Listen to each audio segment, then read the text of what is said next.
Hey there, SMITE fans, Aggro here.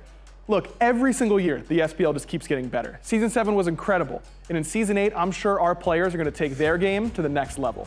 But in order to do that, they're going to need the best gear they can get their hands on. And that's why I'm so excited to announce that the title sponsor for Season 8 of the SPL is Alienware. Yeah, that Alienware. Our players are getting the best of the best in computer gaming. These Alienware Aurora Ryzen Edition PC setups are insane. Not only will these be the PCs that the players will compete on once we are in studio, but Alienware is also providing one for each player at their home setup to make sure their practice is as good as possible. Now let's get down to brass tacks. The specs on these Alienware Aurora Ryzen Edition desktops are amazing. An AMD Ryzen 9 16-core processor.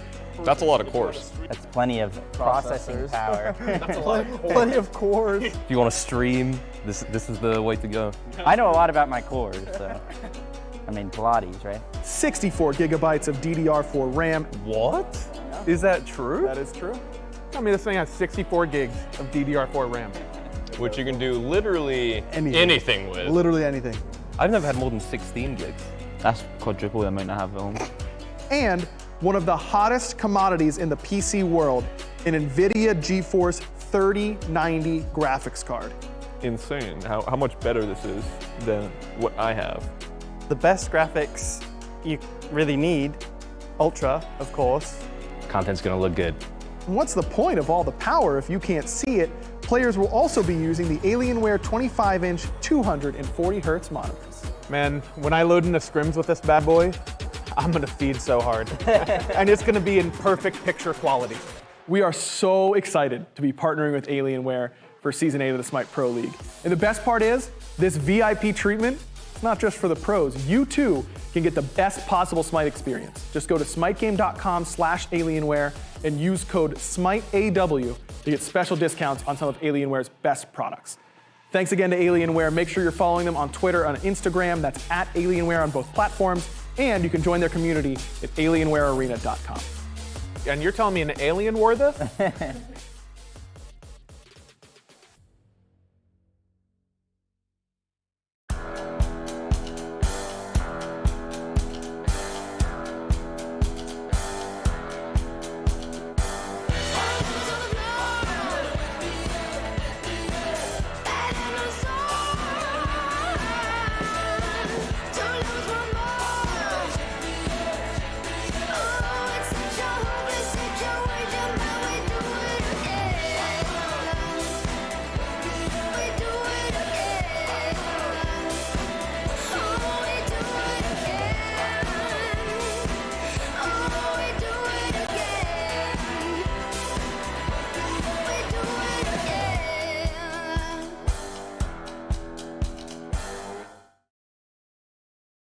Good afternoon, SMITE fans, and welcome to Week 5, Day 1 of the SMITE Pro League powered by Alienware. I'll be your host, and the video was not just for show. Aggro cannot exaggerate enough or really explain enough about how fantastic the Alienware gear actually is for the pros. And like he mentioned in the video, it's not available just for the pros. You too can actually have all of the VIP treatment at your home setup as long as you head on over to smitegame.com/Alienware. Make sure to plug code SMITEAW. And not only that, but you can also keep up with Alienware whenever they're participating in any sort of global giveaways by joining alienwarearena.com for their global community. You can also follow them at Alienware on Instagram and Twitter. And again, can't stress it enough, between 240Hz monitors and all the primo gear imaginable, Alienware has got you covered for you guys to make sure you get the most top-tier gameplay out of your SMITE action. But moving forward today, I'll be your host, the Best Taco, and of course joining me is going to be the one and only Mifflin. And Mifflin, we've got some pretty exciting sets coming up today. Dude, I'm so pumped. Any singular day where the SPL is happening, you better believe is a good day for Mifflin, but even better to be able to start it off here on the desk. Seems as though the weekend treatment has come early. It is Thursday, but we are going to be engaging with set number 1 of Week 5, Day 1. Here with the Oni Warriors up against the Camelot Kings, and after that, we've got the Olympus Bolts versus the Valhalla Valkyries, a historic set potentially in that second set of the day with the Olympus Bolts looking to try and clinch that 7-0 flawless record here in Split 2, but before we get to the Olympus Bolts, it all starts here, Mifflin, with the Oni Warriors up against the Camelot Kings. And the Camelot Kings, they've certainly been climbing in those charts, sitting second right now in the standings. But Mifflin, do you expect them to encounter some difficulties here against the Oni Warriors, sitting 3-3 now, showcasing that they're definitely in contention for a fight? Yeah, the Warriors are here to play, but I think the Camelot Kings are here to win, right? These guys have been looking so good throughout the entirety of this year. It's been kind of harped on a little bit throughout the year, but the conversation revolving around the Camelot Kings had started as a team that hasn't really played together in the past, a lot of talent that is incredibly good, but maybe not the number ones in the rosters or their respective rosters in years past. Well, I think it's pretty clear that these guys are certainly working together as a team. They're certainly able to step up to the plate and be some of the best players we've seen. I mean, Big Man Tings, up until this year, was considered one of the role players, one of the premier role players in the league. I'd argue that he's one of the best carries in the league right now. Genetics has had a storied career as well, and now has really stepped up for his team, and I want to talk about him a little bit more. Genetics has been playing from across the pond. We're not going to mince words. He's been playing at a slight disadvantage, coming with a fair bit of ping on these North American servers, and, well, if I didn't just know that factually, it wouldn't reflect too much on the play on field. I mean, even just last week, we got to see him play his Terra inside of the early game. He lined up some walls that I didn't think were actually possible within SMITE. Like watch this. Watch this. Look where he's going to go. Yeah, he's not going anywhere. That's an illegal wall, and somehow this man's doing it on insane ping consistently. That's not the only wall like that he'd even gotten in that exact game. He did it multiple times, and that's how you know it is a consistent effort. He's not lucking his way into stuff like this. He's doing it on purpose. That's crazy. It's nasty, actually, blocking a Mercury Sonic Boom in that fashion. But that's kind of just what Genetics does best. This utility style of play does introduce that consistency factor here for the backline out of the Camelot Kings, Mifflin. And it's definitely impressive, especially when you consider some of the ping disparities that Genetics has been having to deal with all throughout Season 8. But also, I think that it says a lot for someone who has never really had much of a history participating with some of these Camelot Kings players in the past to just step in and look like such a flawless addition to the team. We've actually got Genetics joining us now for the pregame interview. Genetics, we've got you with the hype up for sure, but how are you feeling about the setup against the Oni Warriors here today? Yeah, we're pretty confident. I know we're close in win-loss ratio, but I'm pretty sure we're going to beat them 2-0 today. Yeah, just that simple, really. And what's your favorite part about being a support in these kinds of competitive sets? Because I know that support tends to be kind of an unsung hero when it comes to competitive play, but at least for you, you're pretty much always forcing your way into the conversation with what you're able to accomplish on the playing field. Yeah, I think the best thing about support is that you can play around different players and play different play styles, whether you want to engage or peel or do a bit of both. I think it's a very adaptable role, and I don't really like sitting in a lane just clearing minions for 20 minutes. And not only that, but a lot of teams seem to really take note of some of that support frontline dominance that you've been able to showcase all throughout Season 8. Are you expecting to kind of be a focal point of the banning phase during the Oni Warrior set? I'm sure there'll be some sort of... the Oni Warriors have played a lot of Terra, so I'm sure they're looking at taking Terra away, but who really knows in these games? There's so many good supports right now, it doesn't really matter. I feel like no one can really get banned out if they're just practicing a bunch of different gods. Well, definitely a strong take from your end, but I'm a little bit more interested to see how it actually fares for you guys. Definitely going to be a fun set, I'm sure, between yourselves and the Oni Wars. Thank you so much, Genetics, for taking the time. Join us for the pregame interview, and best of luck in your set. Thank you. Very level-headed response there, though, Mifflin. Don't think anybody can be banned given the talent pool that's available, and just Genetics really seeming to have a strong understanding of the fact that even if he is focused, seems as though he'll always have something else in the back pocket to pull out. And I think that is a fair point here in Season 8, that there are so many Guardians, so many potential supports, even inside of that Warrior tree, that are so strong that you shouldn't likely be able to get banned out inside of that role, and Genetics may be projecting some of his own skill onto the rest of the league. I'm sure there's some players out there that could be banned out, but Genetics does not count himself amongst them. But that's not to say that he doesn't have some gods that he goes even further beyond with. He had alluded to the fact that the Warriors might look to strip away his Terra, be it through bans or through picks, and I think the Warriors would be right to do so. I mean, Genetics looks different when he's on that god. And when you look at who's going to be in that direct support matchup, Mifflin, well, it's going to be Neilma. And Neil, I think, has certainly had a story time with his Pro League career in SMITE, but more importantly, Season 8, it's been a little bit more inconsistent here. And so when you talk about all this consistency that we've seen Genetics pull out time and time again, what do you think Neilma needs to do in order to kind of match the pace of that?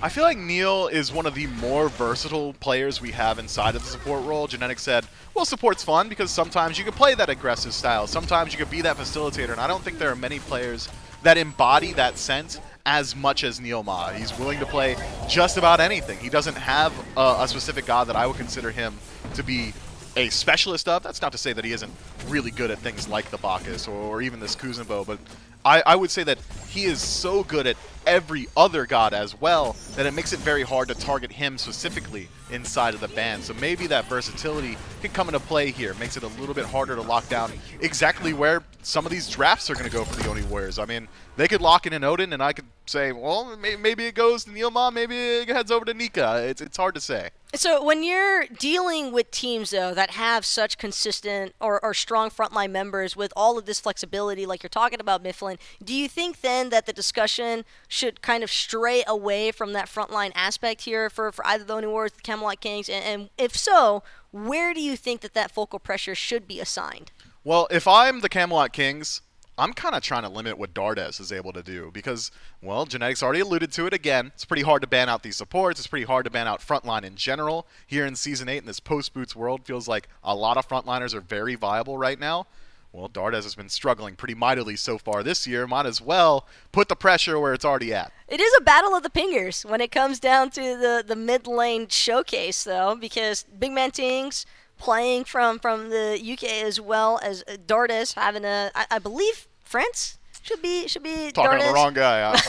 I dropped out. Leave me alone. It's all Europe. That's the point. Is that it's not both America. Dardes and Tings are going to be playing with that slight handicap, but that's where I think it becomes so instrumental for the rest of the rosters on both ends to kind of step up where they need to, and that's why heading into picks and bans for game number 1, Mifflin, I think I'm right there with you. As far as stripping away the support picks are concerned, probably a little bit more of a back burner strategy. I think some of the obvious ones, maybe the Amir, the Terras, Genetics even pointed it out himself. Well, we know the Oni Warriors like to play Terra a bit themselves, so that could be a pretty heavily contested pick here throughout this set. Yeah, I'm expecting bans to shake out largely how we become accustomed to seeing them. I mean, you're not going to see a whole lot of emphasis towards support, but kind of got to ban Yamoja, right? That god's incredibly strong. You might not see a whole ton of emphasis towards mid lane, but generally Tiamat finds herself inside of that ban column as well. Outside of that, that's where we're going to start to see some of these targeted bans. Kings in that first pick position were primed to take that Terra in the first slot, and, well, Oni Warriors shooting their shot early. Interesting to see the Circuit come through as such an early ban here, though, for the Camelot Kings. Mifflin, do you think that that's them taking note of the jungle or possibly support strip away? Both. I mean, legitimately both. It's so hard to say. Circuit, I think, does have a little bit more so a home inside the jungle right now. She's so good at clearing.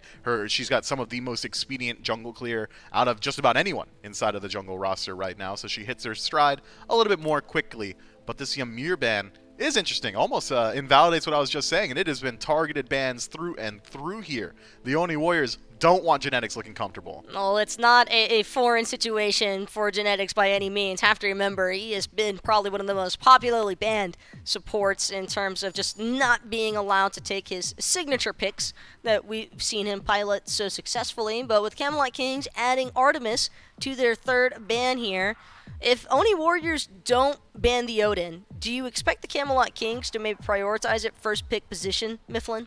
They could do it. Does have great flex potential. We've seen that Odin has succeeded in the past, but Odin, I am of the same vein of thought as aggro in that Odin is a god that is incredibly strong. It forces the enemy team to shift how they approach the match. It's, okay, do we need to pick up a Phantom? When do we want to look for these team fights? But you kind of want to pick it a little bit later into your draft, especially considering when there are options like Tiamat available. This god is just good. She's going to deal damage to anyone. It's not a requisite of, well, I need to build a composition around him, or I need to see a team comp that I can play Tiamat into. She fits in, plug and play, just about any composition and against just about any composition. So I think they went with the right path here. Oni Warriors, though, with a very strong response, looking for all the early game aggression imaginable. They'll take the Osiris and the Odin for themselves in response to that Tiamat. So clearly an establishment of die potential already being reinforced here for the Oni Warriors. Gilgamesh will be a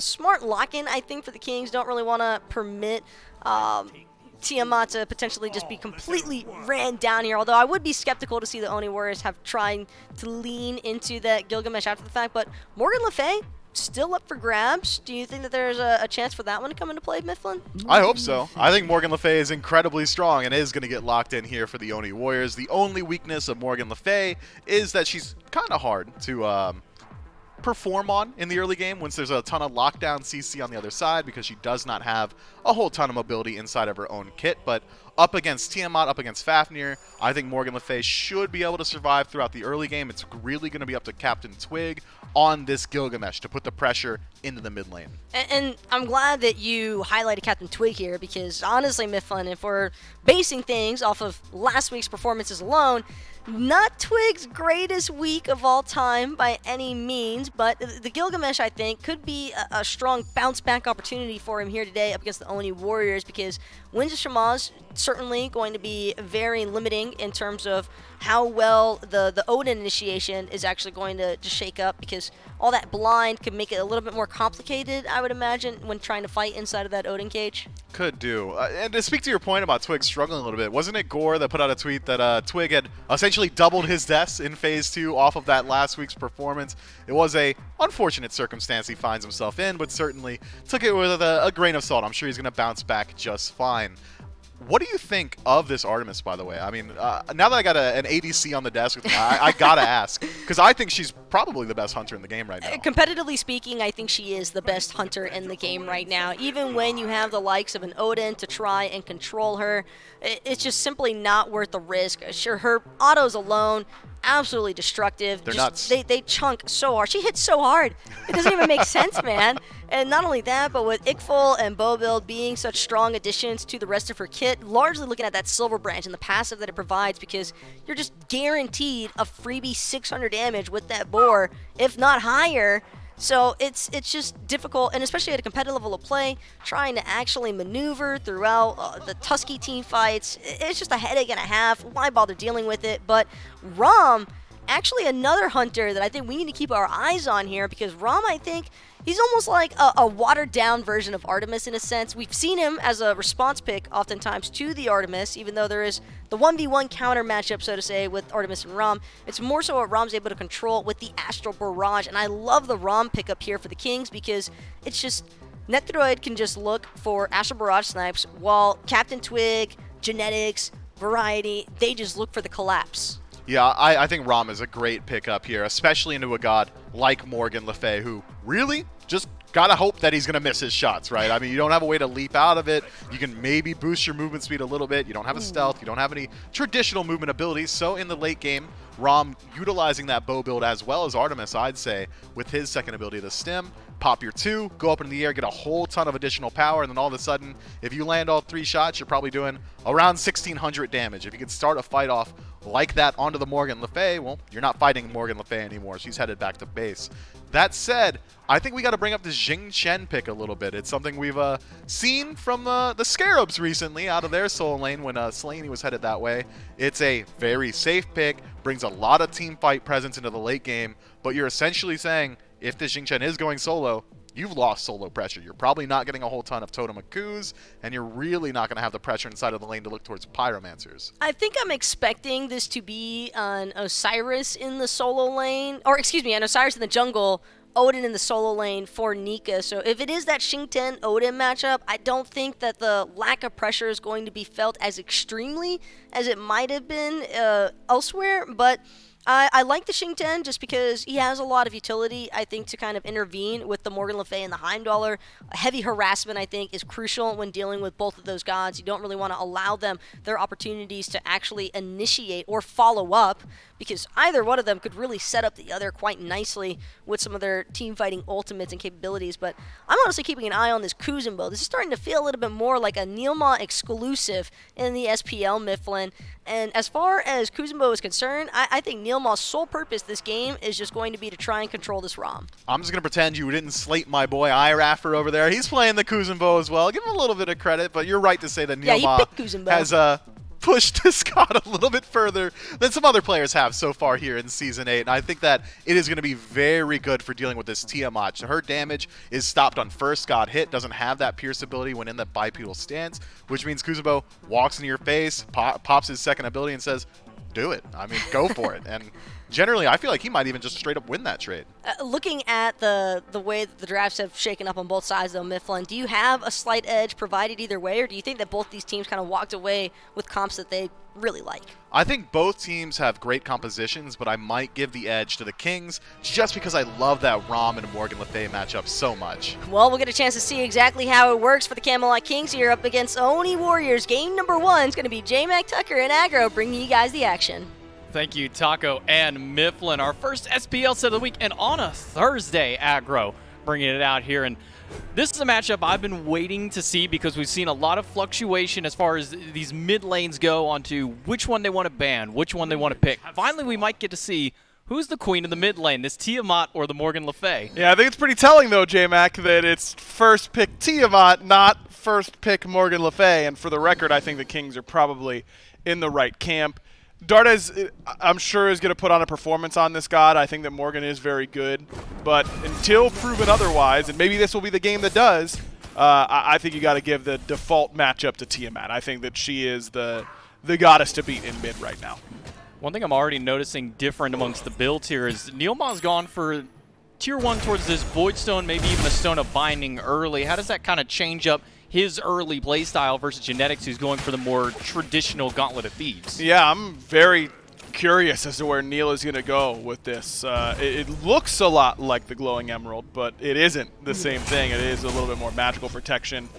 I wonder what he's going to go with it right off the bat, because nothing screamed, you know, I don't really want Voidstone first item. I mean, Kuzenbo is a much more aggressive support than something like even Fafnir, though Fafnir does, I think, lean on the more aggressive side of Guardians that you could play. Kuzenbo is looking to put out damage enough to make you threaten yourself, realistically, between his Shell Spikes, number 2 ability, of course, and the ultimate. But overall, I think that I'm curious where Neil's going to go, because I really don't have an answer for you yet, J-Mac. I don't think we've seen this. Genetics looked like he was trying to make a gank in there. Instead, he's just going to walk casually into the lane. Also interesting onto him, Heavenly Agility picked up first. Not a Blink, not a Sunder that we typically see on the Fafnir. Going for a bit of a different start onto that one as well. And I think it's because of the Osiris on the other side. You've got consistent slows, of course. With that sickle, you're going to be able to slow people down, whittle them away. That's how Osiris kills you the vast majority of the time. Sprint very good against that strategy. But also, I think Heavenly Agility just probably a little bit underrated right now across the relics. The problem is that supports have a lot of relics that feel really good, so you can't pick them all. But I think that Heavenly is just outright fairly strong. It also serves as a counter to something like a Horrific Emblem that maybe Genetics thought Neilma might go for Horrific in this game, or maybe Nika or Cuvo. I mean, that does amplify your dive a little bit. It's not something we see all the time, but extra little point in Heavenly Agility's favor is that it counteracts that relic. Well, this might be the first non-coach sub game that we're seeing the Xingtian brought here into the solo lane. Let's see how it does here with Cuvo Fred invading, but unsuccessful to do so on that blue buff. That will go the way of the Camelot Kings. Variety, however, will be losing out on that experience Harpy on his side of the map. I mean, overall, I think Xingtian, you know, we talked about it a lot when it comes to the coaches subbing in and, you know, what it provides to the team. It is a great team fighter. It has great survivability. Its CC is phenomenal. Really, really hard to kill. all those things still stay true. Variety known for his Sobek solo, Xingqian pretty similar in that regard. A little bit less of a fight starter and more of a fight continuation type of god. But something like a Morgan Le Fay that has good self-peel tools, but not necessarily an escape. Xingqian is pretty much unpeelable. The only problem is that how do you kill him? I mean, sure, he'll stay on. The Xingqian will stay on the Morgan, but can he actually kill the Morgan Le Fay? We'll see how much damage Variety wants to build in order to make that a reality. Kind of one of those big beads burner gods more than anything, especially with that ultimate. I'm kind of looking across the board here to see where the remainder of those beads popping come from.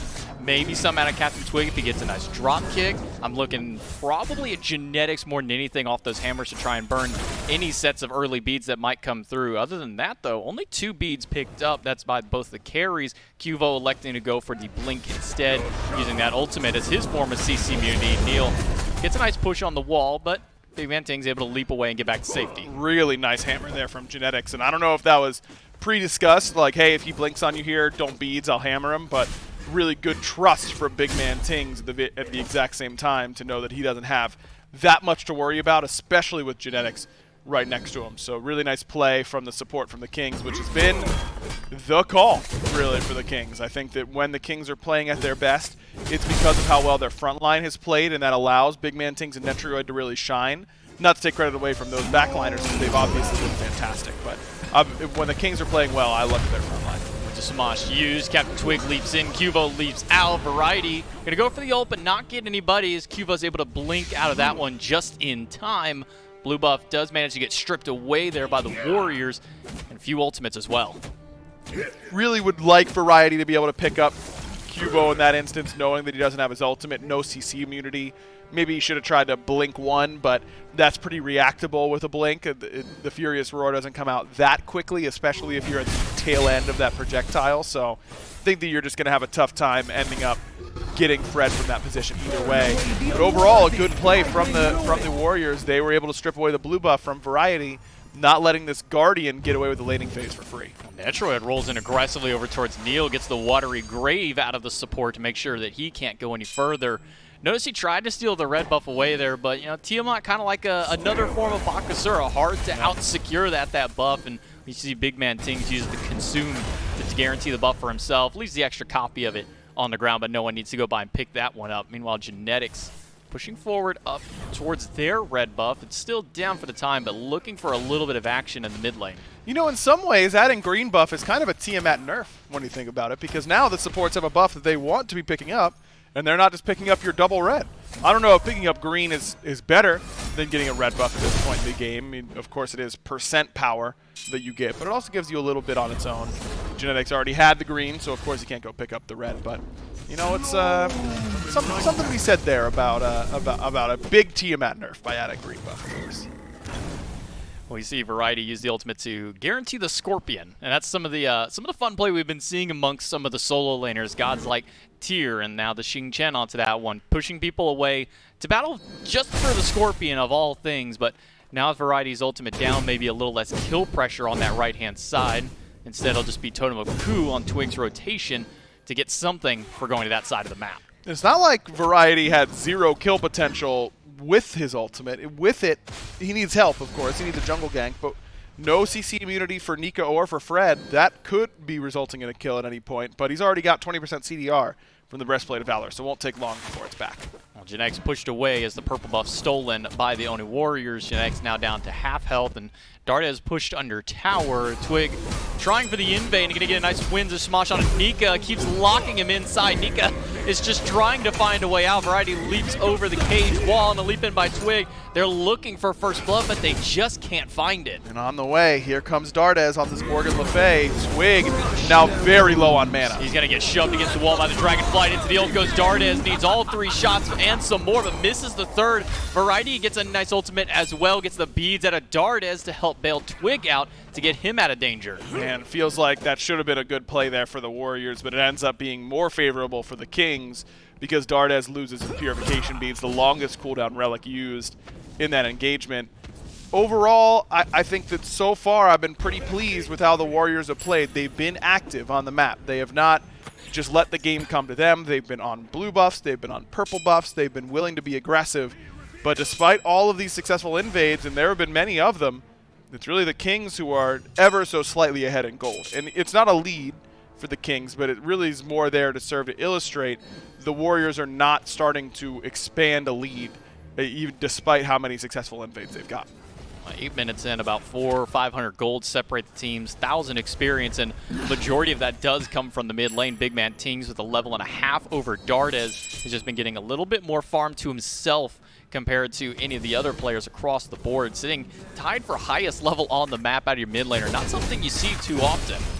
This is kind of the meta that's developing right now, though, is letting your mid laner get their farm. Mids have a really good starter item right now in Vampiric Shroud. They have the option to go into a lot of different very strong items, and they need the farm in order to get to that point. ADC's build is really cheap right now, so it doesn't take very long for them to come online. All of the bows are pretty inexpensive for them, so I think that it makes sense that this is the way the meta's gone.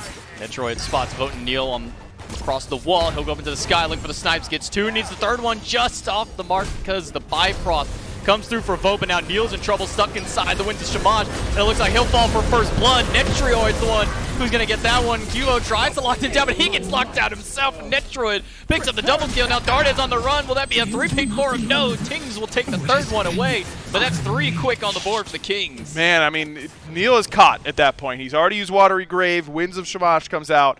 You can kiss your support goodbye. It's the decision to go in there from Fred right after the fact, and Dardes has no choice but to follow at that point.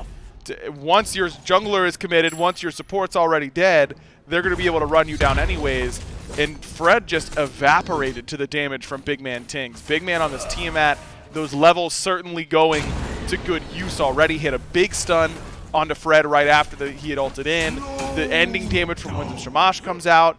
Dardes is in on it as well.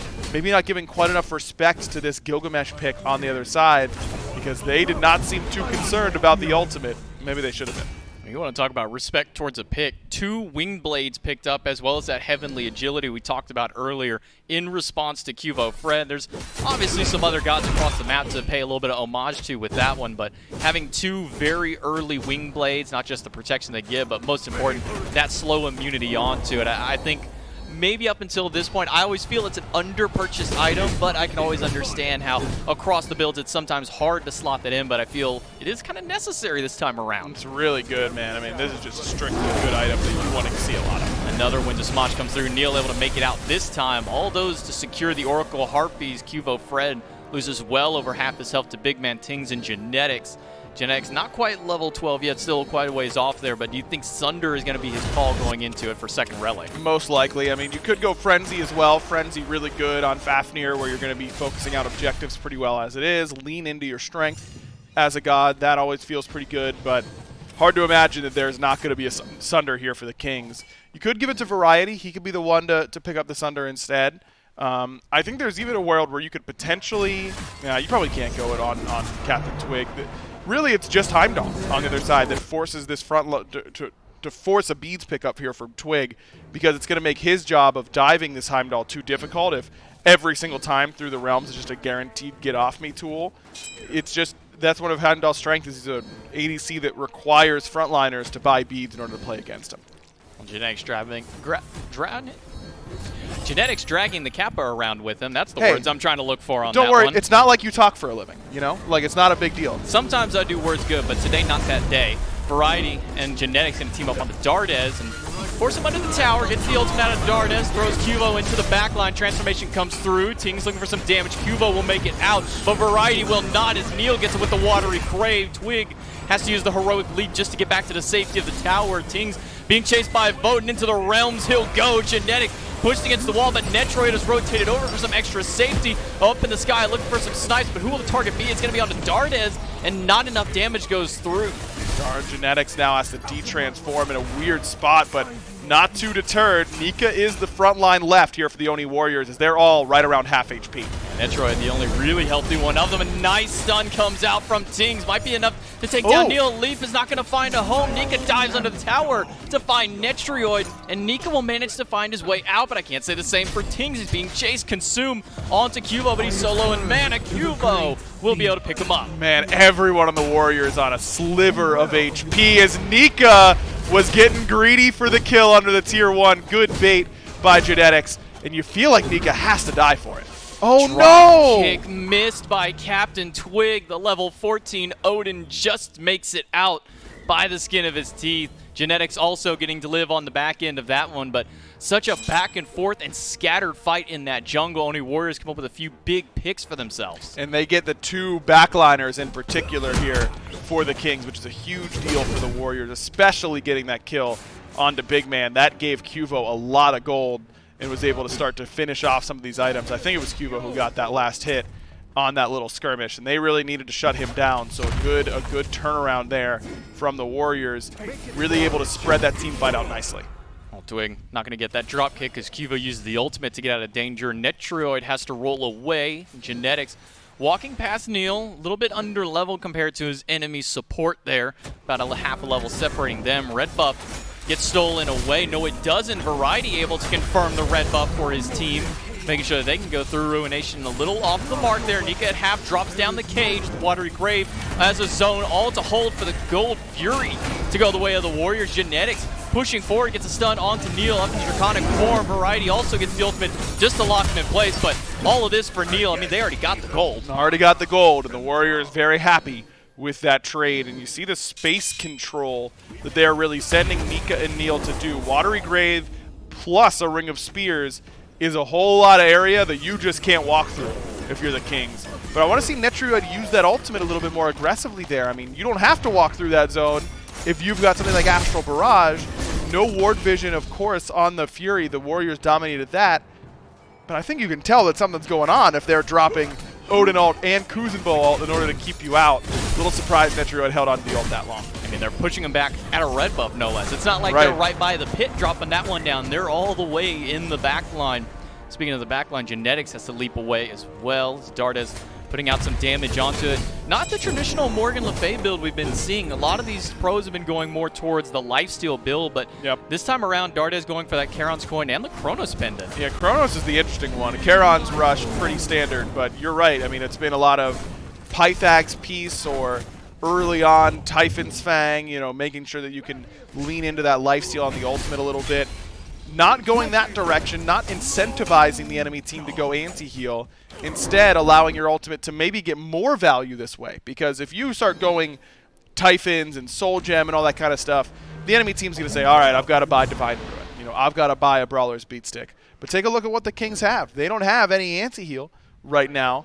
And now, even though you aren't building that lifesteal, the actual base lifesteal on the ultimate might actually be more impactful now than it would have been otherwise. Interesting sort of idea here from Dardes, and I'm a fan. We get a nice drop kick onto Cuvo and forces the ultimate out. When the Shamash also used, but Neil is more than happy on this side of the map, just trying to zone away Netroid. He throws the basics into the Kappa. Minion comes out, but Neil is fine with that one. In fact, now Nika's the one diving into the back. It's a cage onto Captain Twig and Big Man Tings. Twig is in a bit of a rough patch here. Bird Bomb not going to connect. Twig will make it out, but Genetics up into the Dragon. And, Heavenly Agility came up big there for Captain Twig. Pretty much impossible to land a Bird Bomb on someone who sprinted. Neil with the Watery Grave in the back line gets the beads out of Big Man Tings. Ultimate from Variety throws only one into the back line. Genetics de-transformed, and Variety has to leap back to the safety of his team. The 5 of the Oni Warriors are pushing back the Kings. Man, really good spacing here from Nika. Nika is just controlling infinite space right now on this Odin, and it feels like the Kings just don't have an answer for him. Remember that he doesn't have beats or CC immunity. Variety is using these ultimates on Neil. They've got to find a way to get enough damage on Nika. I agree with Variety's decision for now. They don't have the damage to kill Nika, even if he got Xing Chen ulted. But once the carries start to get in there, when get their damage numbers up, you have to imagine that Nika's job is going to get a lot harder. Yeah, he's going to get a hammer and set up for Captain Twig. Beads are used just to make sure that boat doesn't get slammed against the wall. Cage comes down, holding Genetics in place. Dardes is under siege by Variety, who gets stunned out by Nika. Minion comes through, snipes. Not going to be enough because the Aegis keeps Dardes alive and healthy during that. but a good stagger here from the Kings. They're able to make sure that you use Votes relics. You get a relic from Dardes, and immediately they head to fire. Straight onto it. Neil is pushing forward. Nika on the way as well. Fire Giant down to half health. Nika blinks in. No ult available for him. Fire Giant now under half. Variety the only one pulling the major zone for them. Neil blinks to the back line with the Watery Grave. Drop kick onto Nika, who's at half, but it's Captain Twig who's the one in danger. He'll fall down. Genetics has to leap away. Big man Tings with the ultimate gets some good damage. Variety takes down Dardes into the Bifrost, tries to go vote, barely manages to make it through. And Neil is now the one stuck in the middle of 3, and he'll fall down to Tings. No one has an answer for this Tiamat right now. No anti-heal on one side, as we were talking about, but no anti-heal on the other either against a Soul Gem Typhon's Fang Tiamat, who was just able to really free cast throughout that fight. And that fight did not start off particularly well for the Kings. Variety was on a different page with his ultimate. Nika really got burned, but then not picked up by the Whirlwind of Rage and Steel. That could have been an easy team fight for the Kings' perspective, but Dardes just goes way too far forward, trying to get value out of his ultimate, but ends up killing himself in the process. He just finished off his Divine Ruin, and maybe if he had had that, he could have actually put some threat on a big man, but as it stood, this Tiamat didn't have anything to worry about in that team fight, and that cannot be the case. You cannot let that character free cast. And as a Morgan Le Fay, you don't want to be on the front line. The Dragonflight is kind of your defensive option for it, and when you're walking that far forward, you're just asking to be killed by these backliners, to be killed by this Tiamat. Level 17 now on Big Man Tings versus the 14. Almost 20 minutes in, just now ticking to that level 15. Is Dardes not able to find that same level of farm that this Tiamat has been able to pick up? And this is exactly what I was talking about earlier with the Kings, where the back line gets to look really good because of really good work from the front line. It's a combined 5-2 for the Kings back line right now. They've got 5 of the 6 kills for the squad, and they have been under minimal pressure this game. They have not really had to worry too much about their positioning. Sure, Nika is making their life a little annoying, but he's not going to kill them. He's trying to cage this Gilgamesh after he jumps, or he's caging the Rom, who can just easily go up into the sky. There's not enough pressure on the backline of Kings. Setting up for the Oni Fury is the Kings, gotten it down to almost half health. Meanwhile, it's just one lone into the back. Variety trying to zone them away. Nice stun onto Nika, holds them off, but they leash the Fury for the time being, baiting anybody forward that they can. Nika is going to be the one to step up, but he just doesn't have the same level of pressure just yet. In fact, Neil just back to base. But they don't know. The Kings don't have that information. He did not back on a ward, so they should probably assume that Neil is looking to blink in from a different angle. Interesting that the Warriors went double Thorns pickup. Pretty normal for a Kuzenbo to go Thorns, but this means no Sunder on either team. Maybe the first time since mid-season that we've seen a match with no Sunders at all. Variety has to leap away from Cuvo Fred. Make sure to zone him away into the mid lane. Neil has made his rotation back towards the Fury. Big man Tings on the front line on this Tiamat, throwing out some damage in that wing form. Now backing up with the rest of the team, kind of just giving up at this Oni Fury for now, or at least for the time, going back to secure the buffs. Red buff secured, purple buff will be dropped by Netroid as well and picked up for the carry.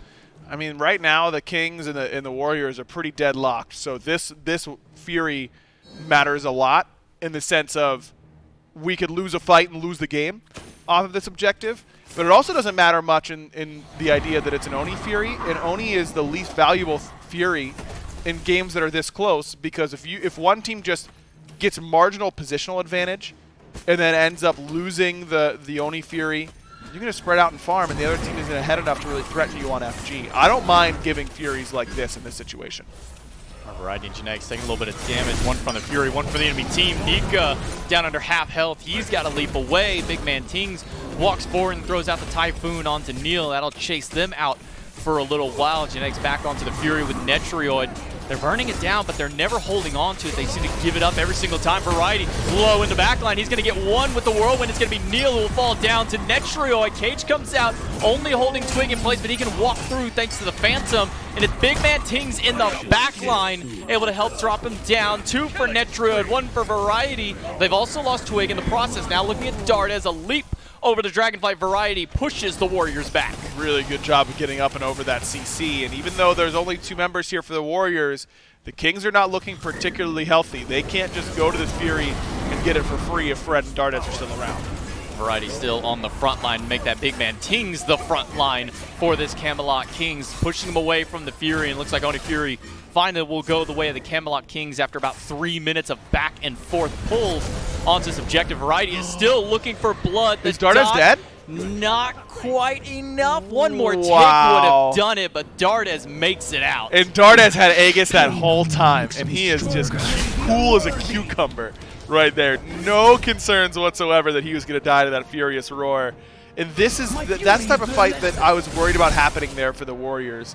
Where now we used a lot. It starts off poorly because Neil gets picked up when he still has Watery Grave. That really can't happen because then he just insta-dies, doesn't get it off, ends up starting to fight 5v4 in the King's favor. But now because the Kings burned a lot of relics and stayed a little bit more safe on relics themselves, Netroid still has his, in comparison to Dardes still having his. Those are really the only ones who came out unscathed from that. That might be able to start to push this game in the King's favor. Not so much because of the Oni waves, though no one is answering this left side Oni wave from the Warriors, but because I think the Kings came out with an easier composition to punish the Warriors for not having their relics. Looks like Neil is going a little more Damek-centric on his build, going for that Enchanted Spear, also that Stone of Binding very early on we talked about. So he's lacking some of those protections that he so desperately needs.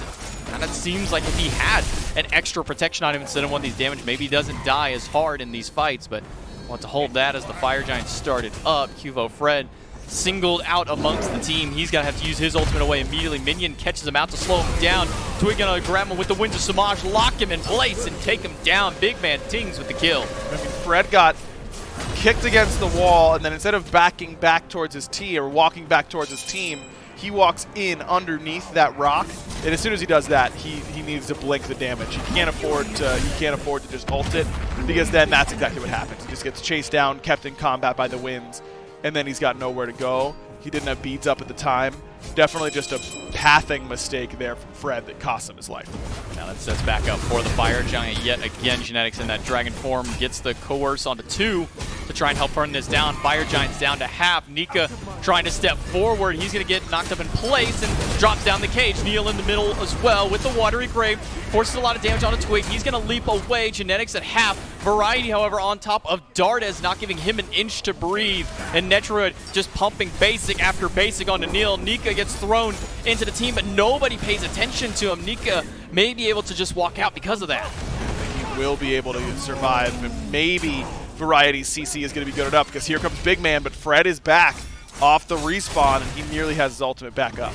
He's full health as well, but Big Man Ting's very healthy on this Tiamat. About half mana, they're going to make a full back to base. Throws out the Ruination just to try and deter Cuvo Fred, who manages to stop one back on the backside of that one. Soul Reaver picked up for Big Man Tings for a little extra burst, but now we are seeing some of that anti-heal answer. On the flip side, Dardes and Neil both pick up this Divine Ruin. Really need it in order to put some pressure onto this Tiamat, because right now, Big Man is not feeling a whole lot of pressure. My man's is jumping in. He's zoning the enemy team because he's able to do so much on this Tiamat pick. And I think you're seeing the difference between this Morgan Le Fay and the Tiamat and how they play the team fights much more in your face for the God for Big Man Tings in comparison to Dardes, who needs to play on the outskirts of the fight a little bit more.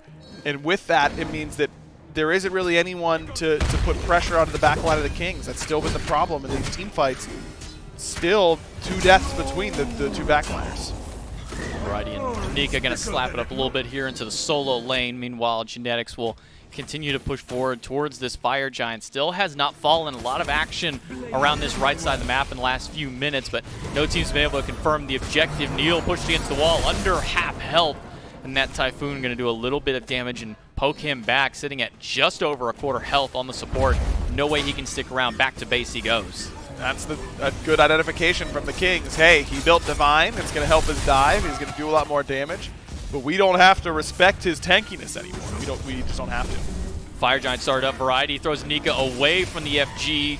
Cuvo Fred dives into the front line, but he has to use the ult to get out. Big Man Tings as well has to throw out some damage just to hold it through. The cage comes out into the sky as Netroid looking for some snipes or maybe just to stay alive for the time being. Neil stunned down, Variety getting very low, but Netroid and Big Man able to take down Neil, who dove a little too far in. Variety solo in health, looking for the last shot, but the spear gets canceled out, and Genetics is able to clean up Nika. Oh, what a stun from Big Man, and immediately he's going in on the Dardes and Vote, and he's in a great position in order to make the fight go the Camelot Kings way. Netroid will find Vote on the back end of that.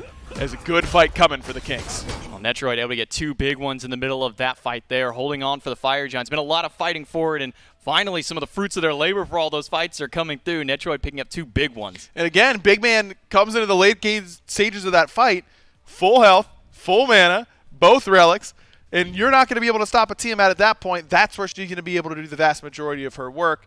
A decent dive in there from the Warriors as they know the Kings are starting to commit onto that Fire Giant. But the lack of damage is just coming through on this composition. The Heimdall, very easy to survive with, but maybe not always the easiest to get your damage off in the mid to late game stages. You're so focused on your Bifrost placement, all that kind of stuff. This Morgan Le Fay also having trouble getting her damage off because she's just getting dope the vast majority of the time. And not just that, we are also getting a lack of tankiness maybe because they're going for that Divine Ruin, because they're not able to stay as healthy through. Even that Stone of Binding again, Neil just doesn't seem like he can live the instant he goes in. Everybody's just been turning on to Neil and killing him as soon as he walks up. But again, I think that's just going to reinforce this point of the Warriors are feeling like they have no damage. They're not getting any of their damage off. Look at the player damage charts. Neil is right there with Captain Twig and Variety on the other side, above that of Cubo Fred, who has really yet to make any sort of offensive impact in this game. Twig going under the tower, kicks Vote against the wall, but he's got the beads and the Bifrost to get out of there. Variety and Twig now rejoining on this left-hand side with the rest of their team as they look to push towards this left side Tier 2 tower. We did see Fire Giant does manage to go the way of the Kings from earlier on. Tier 2 tower falls down, and towards the Phoenix they will go. Right now you've got Genetics using that transformation. Phantom is up and available. No beads for Big Man. That's the big one. Can they punish him for it? Immediately into the back goes Neil, pushing Genetics under the Phoenix. Variety is the first one in there, but Neil is the first one down. Captain Twig claims him with the help of Big Man Tings. Phoenix is getting chunked down, and no further defense from the Warriors as their bird falls. It was close from Neil. He blinked in, tried to sumo slam Big Man, ends up getting a different target. If that had been the Tiamat, this is a totally different fight. Genetics on the front line with Twig, now looking for the mid lane Phoenix. Heavenly Agility goes through, into the back line goes Variety in the cage. Drop down from Nico, holds Big Man in place. He's got to leap away, but Vote is falling low to Variety in the backside. Netroid will find Nika. Captain Twig still diving. Cubo Fred now on the left-hand side. A slow and a basic will take him down. Mid lane Phoenix will fall, and it's only 2 to defend against the might of the Camelot Kings. Dardes throws out the Dragonflight, but it's a push in the back by Captain Twig. Unfortunately, he's got to use the beads, and onto the Titan they will go. Camelot Kings clean up game 1. Very Kings-like game, isn't it? I mean, not exactly the fastest-paced game. They control the early game. They just kind of tread water until that mid to late game, and then they start to make their money around their objective play, which is usually what this team likes to do. I think the Warriors, I like their activity early. I thought they were good on buffs. They didn't get as many as they probably could have, but they were trying to be active, which was a good sign. I just didn't love the draft. Odin does a lot of things really well, and Nika looked really good in that game. But he needed some support. He can't do it all on his own. Odin is not a solo dive character. He needs a lot of help. And with the way the Warriors are playing right now, I think I'd be putting Nika on solo dive characters. I think that's what I'd be looking for. I mean, with that one, the Camelot Kings able to take the first game of the set. We'll be back after a break for game 2.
Welcome back, Smite fans, to the Smite Pro League powered by Alienware. And while we just saw a pretty exciting match between the Camelot Kings and the Oni Warriors for game number 1, before we get into the breakdowns, I want to let you guys know back at home that you can show support to the Smite Pro League through more than just actually watching. You can head on over to shop.smiteproleague.com and copy yourself some of this elite Smite Pro League gear. Flex to all your friends and family back at home or while you're watching the broadcast itself that you are in fact rocking the exclusive Smite Pro League gear. One more time, that's shop.smiteproleague.com. Inside Apparel has got you covered for all the rest, so you can watch the Smite Pro League from the comfort of your living room or wherever you might be in the ultimate gamer fashion. But getting back on track, Camelot Kings versus Oni Warriors. It's going to be Camelot Kings here for game number 1, Mifflin, and it looked pretty convincing for the Camelot King side. There was a mid and ADC gap. That's all you can really say about it. How many times was Netroid allowed to free cast in a fight? And if Netroid wasn't free casting, well, Big Man Tings was free casting. It just felt like to me that the Warriors weren't quite able to generate enough threat to really get their way into the back line. Unless it was their soul inner. That Odin was really popping off. Poor dude, man. Nika's doing all that he can, but really, what can a soul Odin do on his own? Well, not much. Odin is great when it comes to teamfight engagements, but that's only when you're actually able to follow it up after the fact. And between the Phantom and just the outright burst damage in general, so much shred between that Tiamat and Rom, as you've already highlighted, Mifflin. It's just Netroid, Big Man Tings, pretty much just got to do whatever they wanted that entire game 1.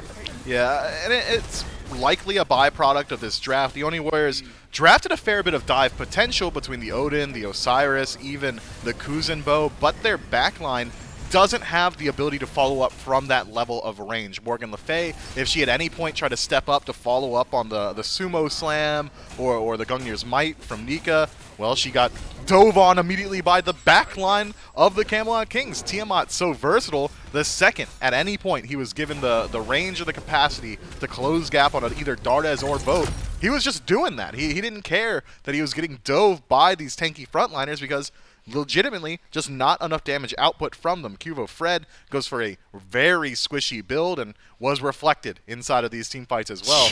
Osiris really wasn't allowed to play too much. I can't help but notice one very big number there. Big Man Tings, the 30,000 player damage. You think that all of that deeps was coming from Netroid. You think you were thought wrong. Big Man Tings certainly representing why Tiamat is so frequently banned here at the competitive level of play.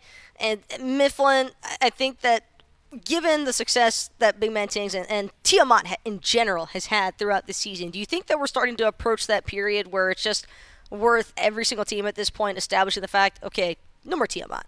I thought we've been there. I'm surprised that she gets through ever. Legitimately, she's been so strong since release. She's been very resistant to some of the nerfs coming her way. A lot of the frustration points around Tiamat have been dealt with. Her split push potential isn't quite there like it used to be. Still has a little bit of it, but it's mainly the damage output. It's mainly the ability to shift up these team fights, and, well, she's still incredibly strong. I know a lot of the players at home and on Reddit and in the chat were, oh, Tiamat, it's so hard to deal with her because she just takes my Phoenixes while she does Fire Giant. That's not the case. She just takes your life while she does Fire Giant. One silver lining, though, for the Oni Warriors that I have to point out is at least in that starting game, it seemed as though the Oni Warriors were definitely being proactive. They were trying to look for early buff invades. They were trying to look for moments of aggression. I think that it was more so just an issue of them actually executing those proactive instances that became a little bit more what led to their downfall here in game number 1. But if they'd actually been successful with those initial periods of aggression, do you think that there's a chance that we could have seen this draft going successfully? Or as we look at the picks and bans now for game number 2, because we will have game number 2 coming underway shortly, but what sort of adaptations or changes would you like to see the Oni Warriors make in response? Because they've opted for second pick here, Mifflin, so you have to imagine they have something up their sleeve. I would like if they try and strip away that Gilgamesh that the Kings were able to get to in their second phase of picks. I'd like to see them try and emphasize a little bit more of their pressure inside of the solo lane as well. Nika has been a consistent pillar of aggression for this team. He's been one of the most consistent members. He's always been able to get pretty decent control of the Totem of Ku, and he's always ready to follow up on blue buff invades or going into the enemy back camps as well. But the Oni Warriors have shown a propensity as a team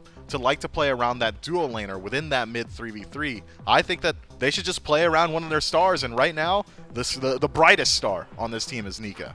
And you kind of touched on it during the picks and bans at game number 1, Mifflin, but I just want to revisit that discussion surrounding Odin. Do you think that that is a pick worthwhile for the Oni Warriors to establish as their initial 2-pick topic, or do you think that maybe they should try and prioritize picks elsewhere and maybe give an opportunity for Nika to possibly look for a counter matchup of some sort?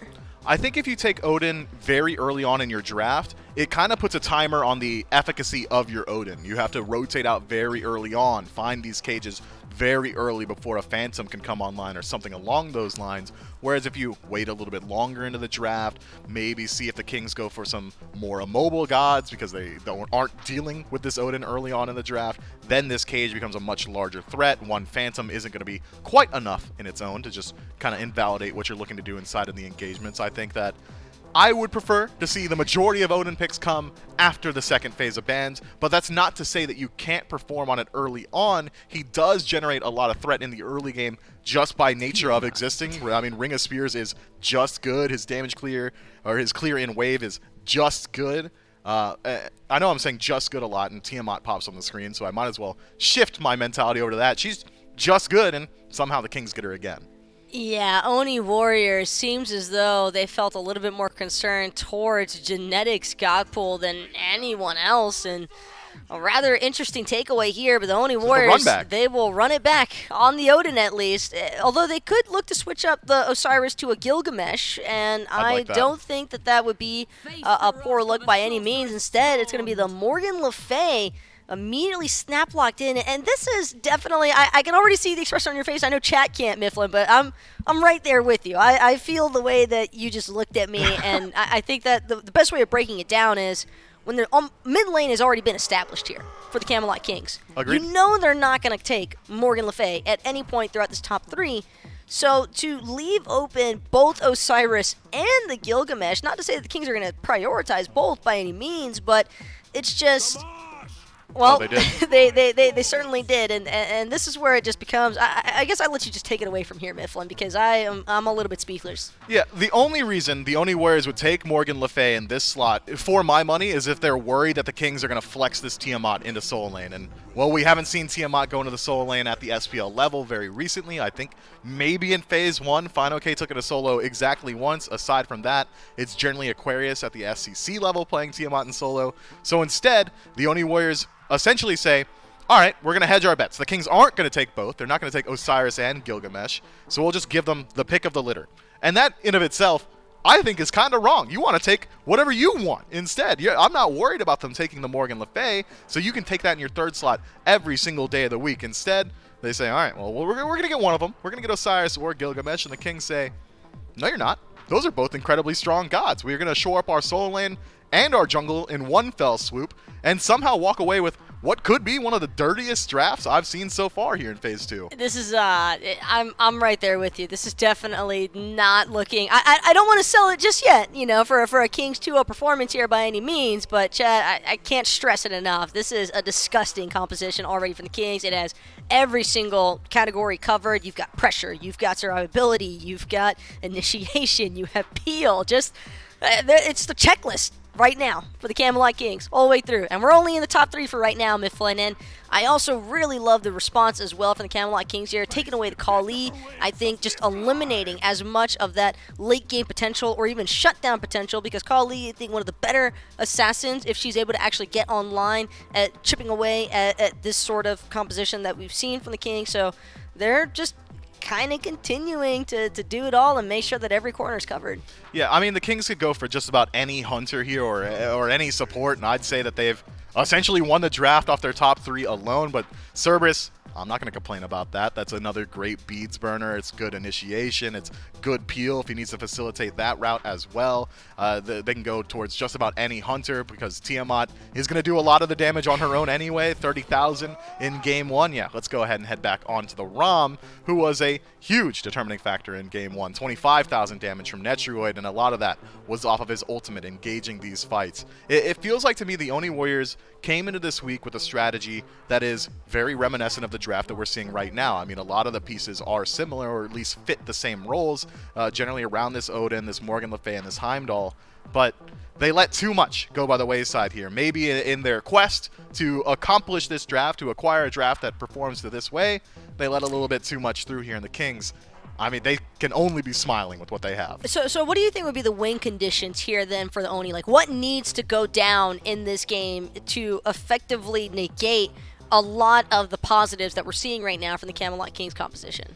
You gotta hope that the Oni Warriors dual lane establishes pressure early on, which creates a path for you to invade buffs and push out your lead even further. And then hopefully Nika is able to find a couple of solo kills as well. I mean, Morgan Le Fay does scale well into the late game. Nike has great engage factor, barring something like a Sunder or even a Cursed Ankh to deal with that secondary health shield. There are certainly win conditions. Their team fight isn't weak by any metric either. I mean, the Oni Warriors come away with a good draft. I know we've been talking a lot about this Kings draft and what it does well, because a lot of their gods are best in slot right now. But the Oni Warriors do have a composition that can work. It's just my only concern, and it's something we've already said here, is the Kings just got too much. It's the level of execution as well. I don't think the Oni Warriors necessarily did themselves any favors, because you need precision with this type of composition. And not only that, but a lot of pressure, I think, being placed upon Neilmaw's shoulders currently, because Khepri, Scare's Blessing, fantastic. Single target focus, ideal. But it's more than just one person that can be threatened at a time with this current Kings composition. So I think my primary focus is how well the Oni Warriors are going to be able to actually channel or force the Camelot Kings aggression to only remain on one character at a time, so that they can best utilize the Khepri on that back end. But we'll get a chance to see how it works out for the Oni Warriors here in game number 2. We got Camelot Kings coming up next, and J-Mac, Tucker, and Aggro with all the action.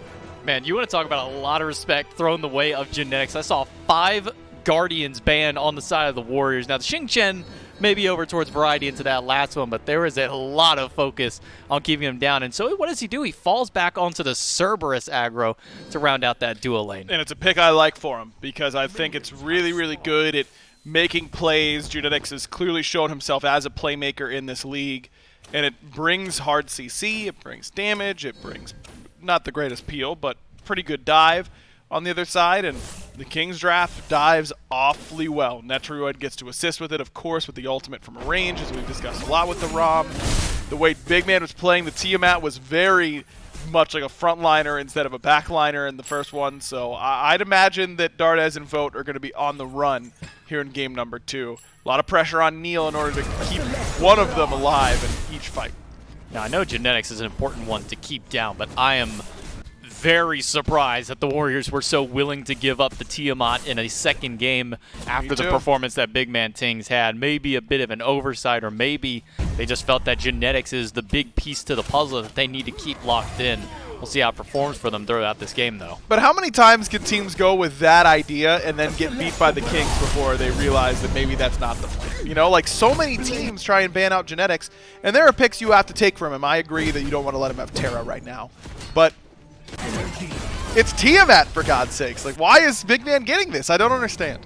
You know, we've seen teams, they're like, okay, give it up in game number 1, then they get to game 2, and they're like, okay, that was a mistake. Let's fix that one. But the Warriors didn't do that this time. They had a great performance on this Tiamat in the first game for the Kings, and the Warriors are like, yeah, it's not that big of a deal, is it? Surely she's not that good. It was just Genetics, right? Yeah, just Genetics. I have my doubts about that, but Variety has been nearly soloed this whole laning phase. He has been living on 1 HP the whole laning phase, and finally Nika says, enough is enough, man. I'm getting this kill over here in the solo lane. A great start from the Warriors. I thought that Variety was surely going to be able to just jump away, but maybe he didn't have it up. Not sure for that one, but First Blood does go the way of the Oni Warriors, so they get a nice little start to their boot here. Into the dual lane, we do see the Khepri locked in again for Neil. Had a great performance on it last week against the Titans, able to bring them to a victory in their final matchup. Genetics again on the Cerberus, and this time Neil going to go for a more traditional startup onto it, going for that glowing emerald as opposed to the stone that he went for last time. And a beads pickup for him as well. Really concerned about the amount of CC likely coming from Genetics. His vote has to beads. He knew there was someone on the way. It was Captain Twig, but a great stun once again from Genetics. It is a well-timed gank from Twig because it's right as purple buff spawns, it's right as red buff spawns. It means he's not going to be on time for his speed, but that's hard to invade. He's going to be able to go back to it now and make sure that his duo lane is already off to a nice lead. Now, one guy that is a little out of the ordinary here, maybe this Nike coming out of Cuvo Fred. We don't see Nike very often anymore, especially with the changes that came to Sunder in the recent season. What is this Nike going to really offer for them in these team fights? I mean, we saw Sam play it as well. I think he was the other one to play the Nike jungle. I mean, Nike has this shield. It's really hard to deal with if you don't have the Sunder. But when you do, it's obviously a lot less potent. Now, as good as Sunder is, and a lot would argue it got better after midseason, it doesn't deal with shields as easily as it used to. It used to just completely negate them. Now it's a percent-based. You have the 2 charges. You have to fire both in order to get that same amount of shield reduction. And you've got a Khepri on your side. So theoretically, this Nike should be incredibly hard to kill. Brings decent enough damage to your team composition. It's a free dive for you a lot of the time. And we got to see Fred be more involved than he was on the Osiris, because we saw him ult in aggressively once. It was a bad decision to do so. He got punished summarily. And then every other Lord of the Afterlife after that was an escape. That can't be the case. Variety gonna leap over the bird bomb on top of Nika. He'll kick a minion towards him, but unsuccessful in getting the stun for it. And a little bit more stabilized of a laning phase now for the solo laners. First tier 1 item from the quest looks like it got picked up, a tier 1 cudgel for Variety as far as his quest goes. And he'll go for the drop kick, but with the drop kick there on Nika. Yeah, you can do the Kumakarna sort of tech where as you hit, you flick your camera and it sends them in a different direction than just straight ahead of you like you would normally. So he ends up losing out on the damage, but wouldn't have had any kill potential if it had landed normally. If he had been able to flick him into the wall, maybe you could force Nika's ultimate out or at least do more damage that way. So Variety tried to make a play. I think we saw Twig try to do something similar in game 1 to a very similar result. Neither one landed. Well, back to the buffs. Everybody will go as they're now set to their respawn. Purple's already taken on the top side. Will be dropped shortly on the bottom end of the map as well. Fairly quiet so far this game. We did see an early potential in the duo lane. Variety again losing out in these solo lane skirmishes. He's forced to lead back to the tower. Captain Twig looked like he was going to make a rotation over, but elects to head towards the mid lane instead. Twig on this Osiris this time around. I mean, even though he did a pretty good job on that Gilgamesh, still feel like it wasn't that same level of impact that we've seen from Twig through the vast majority of this year. Looking for him to be aggressive on really what is a signature pick for him at this point in his career. When he was back on the Osiris jungle, back on the Obey days, back a long time ago, the old chop in the jungle for him. So I think that with Osiris being in the meta, this is so much of a Twig god. Twig, we talked a little bit about it on the waiting room that, he normally leads this team in deaths. And that is so typical of his play style. And it's not to say that he's a bad player. I think that a lot of people would think that 4 deaths equals bad. It's really the opposite. I love the way that Twig is willing to get in there and sacrifice his farm and his body in order to get his team ahead. Sometimes your job is not to live in a team fight. And I think that there might not be an SPL player who is more in tune with when he needs to die. Well, maybe dies a little bit too much at times, but who's more willing to die for his team to win a fight than Twig. Ult in by Twig, but he's not going to find anybody with the damage on the bottom end of it. Instead, it'll be a quick retreat on the side of the Warriors. But yeah, Twig in that assassin mentality, it's as long as I can help get a kill or help get my team out of it, then we're good to go, even if I lose my life onto, kind of, and I think it fits with his Naja playstyle as well. Naja, one of the quintessential, I trade my life, but at least we got the kill on the back end kind of god. So Twig really embracing that mentality for it. Genetics pushed away. Cuvo Fred trying to steal away this red buff. May be able to do so, but Big Man Tings has to confirm Cuvo. Very worse for wear on the Benjamin. He's got to blink away. A pull in by Neil is going to force Nitroyo to roll away. And that sets up not just for the safety of Vo, maybe not so. Up to the sky he goes, Nitroid with a sliver of health trying to find through. He looks like he'll make it out for the time being. In comes Cuvo Fred, but not going to find it. Done by Genetics. We'll be able to pick that one up. Big Man Tings gets the credit for the kill, and maybe one more after. Double kill for the mid lane. Genetics is nuts, bro. That play Everything that went into that play was so big brain that it would take me the rest of the cast to talk about how good that play really was from Genetics. The communication that Netroid knows if he lands and gets auto-attacked by Neil, that he's dead. And so Genetics goes, land now, I'll pick him up. He asks if Neil uses the beads. It's a little bit too late. He still can't get the auto on the Netroid. Netroid then steps up for some reason in order to keep trying to auto-attack down Neil. And then Cuvo jumps in, the turnaround stun from Genetics on one of the hardest to execute stuns in the game. That was crazy, man. That is crazy, crazy play out of the dual lane there for the Kings. And Netroid timed it, it's a trust, it's the right timing, all that kind of stuff, all that's great. But that was just insane play from Genetics. Maybe it is all Genetics. No, we were hyping up, man, so you got to ban Maybe it is just Genetics at this point. But that's the thing, J-Mac, is that they banned 5 gods and he does it to you anyways, right? Like, the effectiveness of your bans doesn't end up being that high because he's going to do it to you on the next pick. So who cares? Let him pick whatever he wants. At least don't let Big Man get something like Tiamat. Well, we'll see how they can go from that kind of mental shattering gank on that side of the map. Genetics really playing lights out onto the Cerberus. Leap over the wall by Tings. Genetics gets pulled in by Neil. He's going to pick up 2 with the ultimate. Throws them right into the spin and consume out of Tings. Will do some damage to Neil, and Captain Twig continuing to chase him down. Not going to get the stun on the tether instead. He'll get stunned on the back end of it. Leap in by Nika, but Captain Twig gets it. Turnaround kill, but it's a double kill for Dardes all the while, and Neil getting low. He's not going to make it out. Variety able to clean him up. But Dardes still 1 hit away from getting his triple. It's Vote going in and needs the Bifrost to take of it. Does not in time. Variety gets cleaned up by Nika, and it's a 3 for 3 across the board. The big deal is that both mid laners get some kills and ultimately stay alive. 2 kills now for both sides. Vote tried to get out of there with the Bifrost, but that thing has to be on the other side of the map for how long it took him to get the charge, so he just stands in place for Netroid to get that big kill onto it. I'm curious where that other Bifrost crystal is sitting at this point, because it felt like he just stood there for eternity. And it looked like he used his ultimate pretty aggressively, and I don't see a use of beads on the other side, and I don't see any CC immunity that he would have hit necessarily whenever he used it. Maybe Big Man was in grounded stance and used his ultimate in order to negate it, but pretty sure that Through the Realms just did not find a home there for Vote. Twig going over to the blue buff. Netroid trying to secure his own purple. Neil walks forward, gets the dash, but immediately regrets having to go through there. He'll have to crawl away from Netroid, who managed to pick up his buff. Captain Twig and Genetics will go over towards the Pyromancer.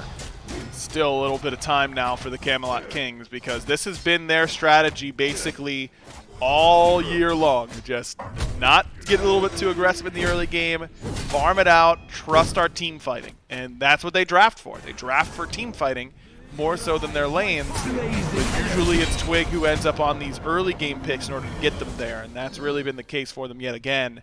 Osiris for Twig, team fight god in solo, team fight god in mid and in ADC, and just let you get to the point where our comp becomes almost inevitable. Now on the other side, the Warriors do not have a strictly early game god that they need to have pop off early on. This Nike, I think, translates fairly well in the mid to late game, though it matters how many Sunders show up on the other side. But the Warriors are coming pretty prepared, I would say, for this style. They're not drafting early games and then letting the Kings stall them out until the mid to late game and then just losing based on comp difference. The Warriors are doing a pretty good job at identifying what the Kings want to do, and instead of trying to counterpunch and set them behind early as teams have done, they're trying to match that style a little bit with their own sort of team fight-centric composition. Nearly 12 minutes in, Golden Experience pretty much even across the board. Genetics will get pulled in. A nice little stun onto Neil will stop the pull from Neil Ma. And Cuvo Fred going to throw a little bit of damage out with that Rend.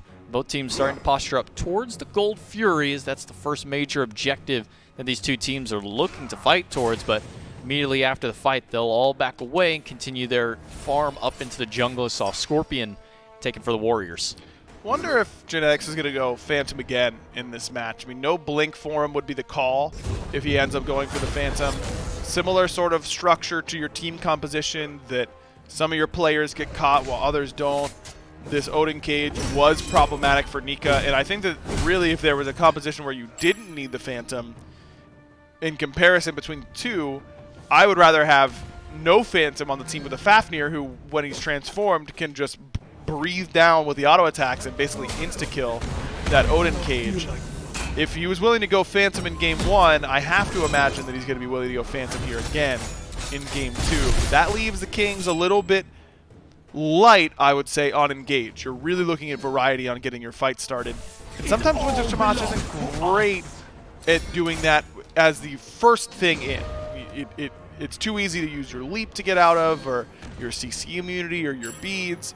You can kind of walk out of that ultimate a little bit easier than some other ultimates, like, say, Stygian Torment, that you have to use a relic in order to react and not get picked up by. So I'm curious to see where Genetics is going to end up going with the second relic.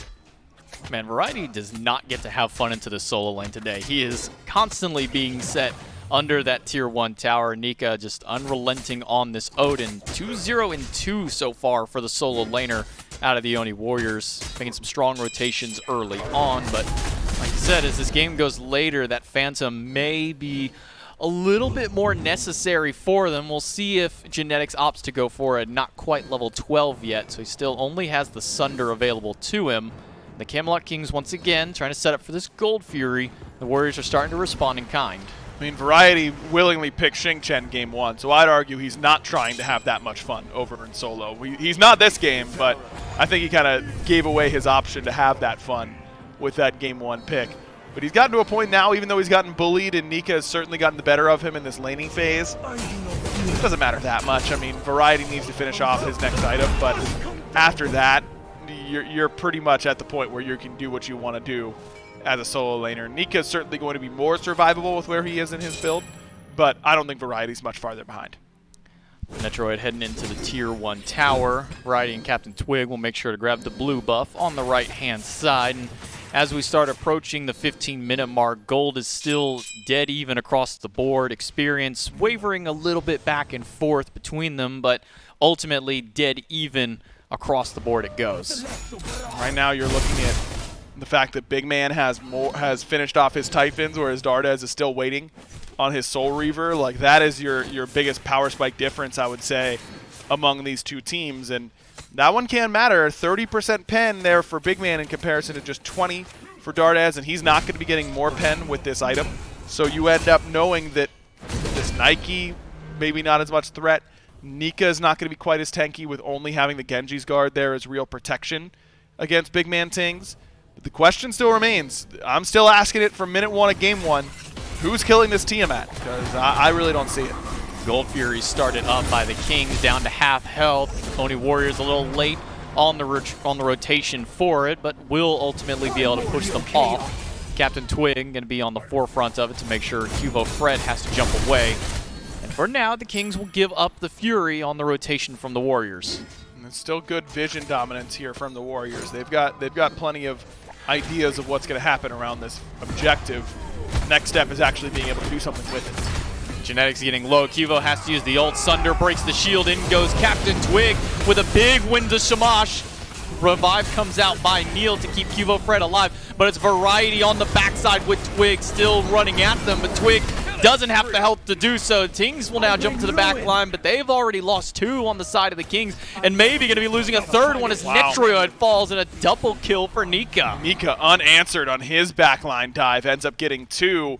And look at the difference between Game 1 and Game 2 of how these teams fight. Is a good bait from Vote. Nika was still around the corner, and Variety didn't know about it, but it's actually a bait for Variety! Big Man Tings is right there to clean up the drop kick Heimdall. Well, the spear is good, but not good enough to take down Variety. A nice bait from the solo laner sets up for mid to get a nice kill. Now 3-0-2, and he might be looking for 4. The slow comes out from the minion, but not enough range on that damage for Tings to be able to confirm the kill. So Nika will make it out just for now. Man, that's the real good punish, though, from the Warriors, to be able to identify how that fight was going to go. It's a perfectly timed Sunder from Genetics.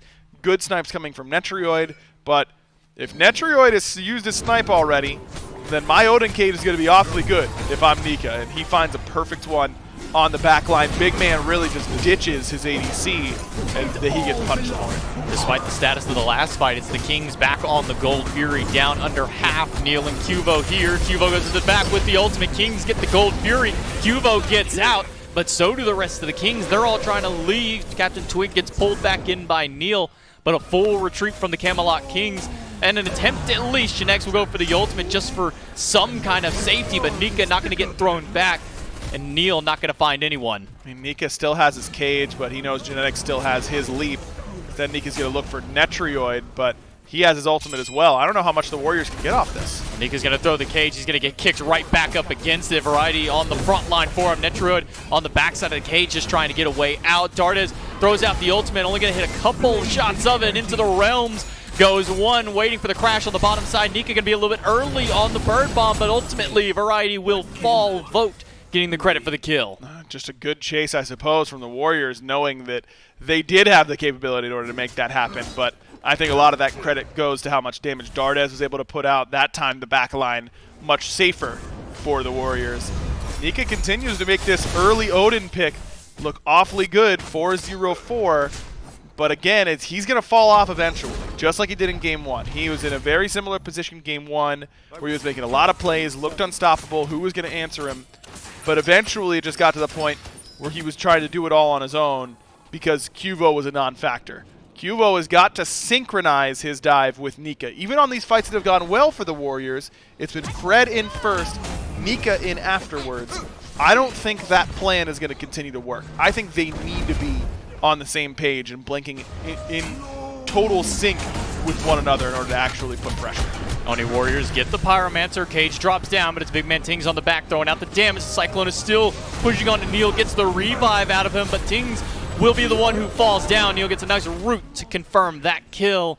So they get the Pyromancer, they get one. They might be getting another one here. Over the wall goes Nika, but he doesn't have a cage to get a lockdown and immunes the drop kick with that spear. Netroid's still pushing. Yeah, I thought the Warriors might just decide to pull this. Twig is low, but still has his ultimate. No ult for Genetics. Variety's going to have to be the one that they deal with because he's very healthy and has his wins available. Gonna get one drop kick onto Dardes. Fire Giant still going here. Variety getting CC down, drops the wins on top of Neil. Genetics will be the one to get it. Fire Giant has not been leashed yet. Genetics will likely fall here to Nika. Oh, Fire Giant still going through. Cubo Fred getting low. Variety holding onto it, but steps in a pool and Vote punishes him in kind with it. Fire Giant, by the way, never fell down, and Netroid is still pushing that left-hand side. Twig gonna walk forward, but as soon as he does, he gets put right back in the dirt. Vote gets the kill onto it, but the Fire Giant gets the credit for the kill onto it.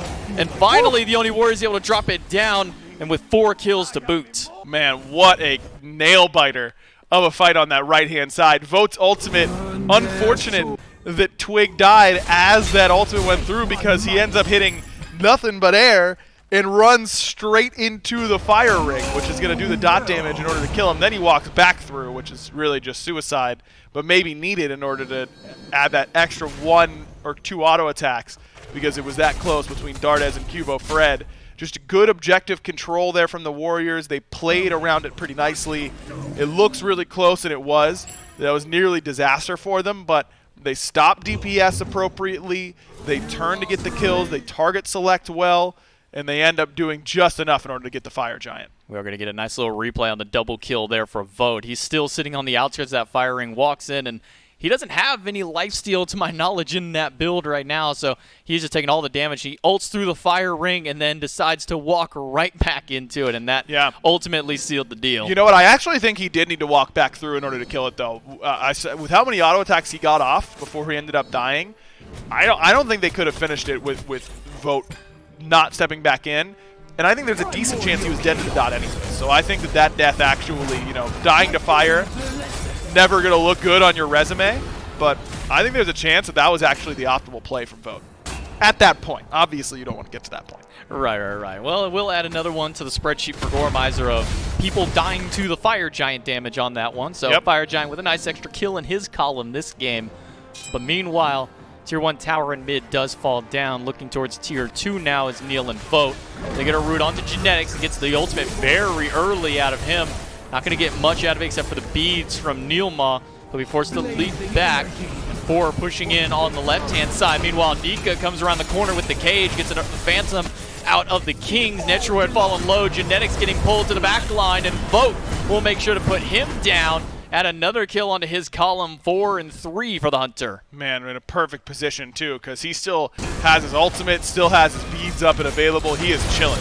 Variety going to go into the front line, but he's going to be forced to go right back to his own back line. Left side, Phoenix still not the main target for the Warriors. They're looking for kills. Tings jumps in aggressively, gets a nice Typhoon. Netroid looking for snipes, but with the res coming through, he knows he's not going to have enough damage to confirm. Drops right back down, but maybe towards his death.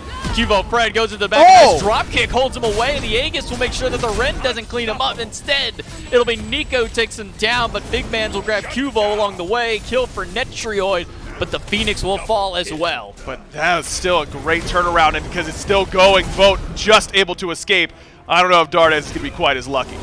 He's going to have to try and get away from here, but it's a big triple kill for Big Man Tings, who puts his 6th one on the board just this game alone. Man, Variety has had a bit of a tough game as Vote is still here. He's killed Variety. I looked away for a half a second, and Vote still trying to stand tall against 2.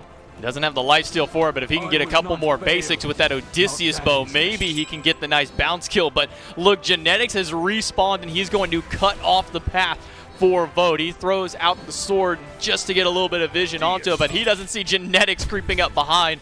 But ultimately, it will be Captain Twig who takes him down and adds a kill to his column, his 2nd one now. What I was going to say before Vote decided he wanted to try and pop off and kill everyone by himself is that Variety's had a bit of a tough one. Gets soloed. Nika has been the difference maker, I'd say, for the Warriors. Variety's had a little bit more trouble finding his impact. But right there on that dive, I mean, able to save Netroid with a beautifully timed drop kick, be in the right spots. That Winds of Shamash creates a lot of space as it needs to on that Phoenix. That was a big fight from Variety and for the rest of the Kings. That could have been a game ender there for the Warriors. You feel like you're going to be in position to maybe end the game if you can do that a little bit more cleanly. But the play from the Kings, and Variety in particular alongside Big Man Tings, ends up being enough in order to make sure that you end up not losing from that position. And we get to watch a lovely replay for Big Man Tings getting the triple kill in that fight. 1 in the back, 1 at the Phoenix, and then the continued dive onto Dardes. Big Man Tings continuing to show why this god just needs to be taken away. He did so well on it game number 1. I just can't fathom why teams are still giving this god away to people. And look, Big Man has 1 death, and that was the window where the Warriors got Fire Giant. It's because Big Man moseyed through 4 people. You know, he just put himself in an unwinnable position and ends up dying for free, and that's when the Warriors start to turn the game. If Big Man isn't making positional mistakes like that, which he oftentimes will not, then who's going to kill him? Because no one has answered that for me on the Warriors. He still has not died unless he, for lack of a better word, ints away his life. I still don't know who is able to take him down. We are going to try and get you back into this game as soon as possible for it. Unfortunately, we're having a little bit of issues getting them all through. A nice little pause coming through. We are going to take it to a quick break. When we come back, we'll be right back in with the action.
welcome back into the match. Apologies for the delay, just making sure that Cubo Fred could get back on after his internet crash came through. But we are finally back into the game.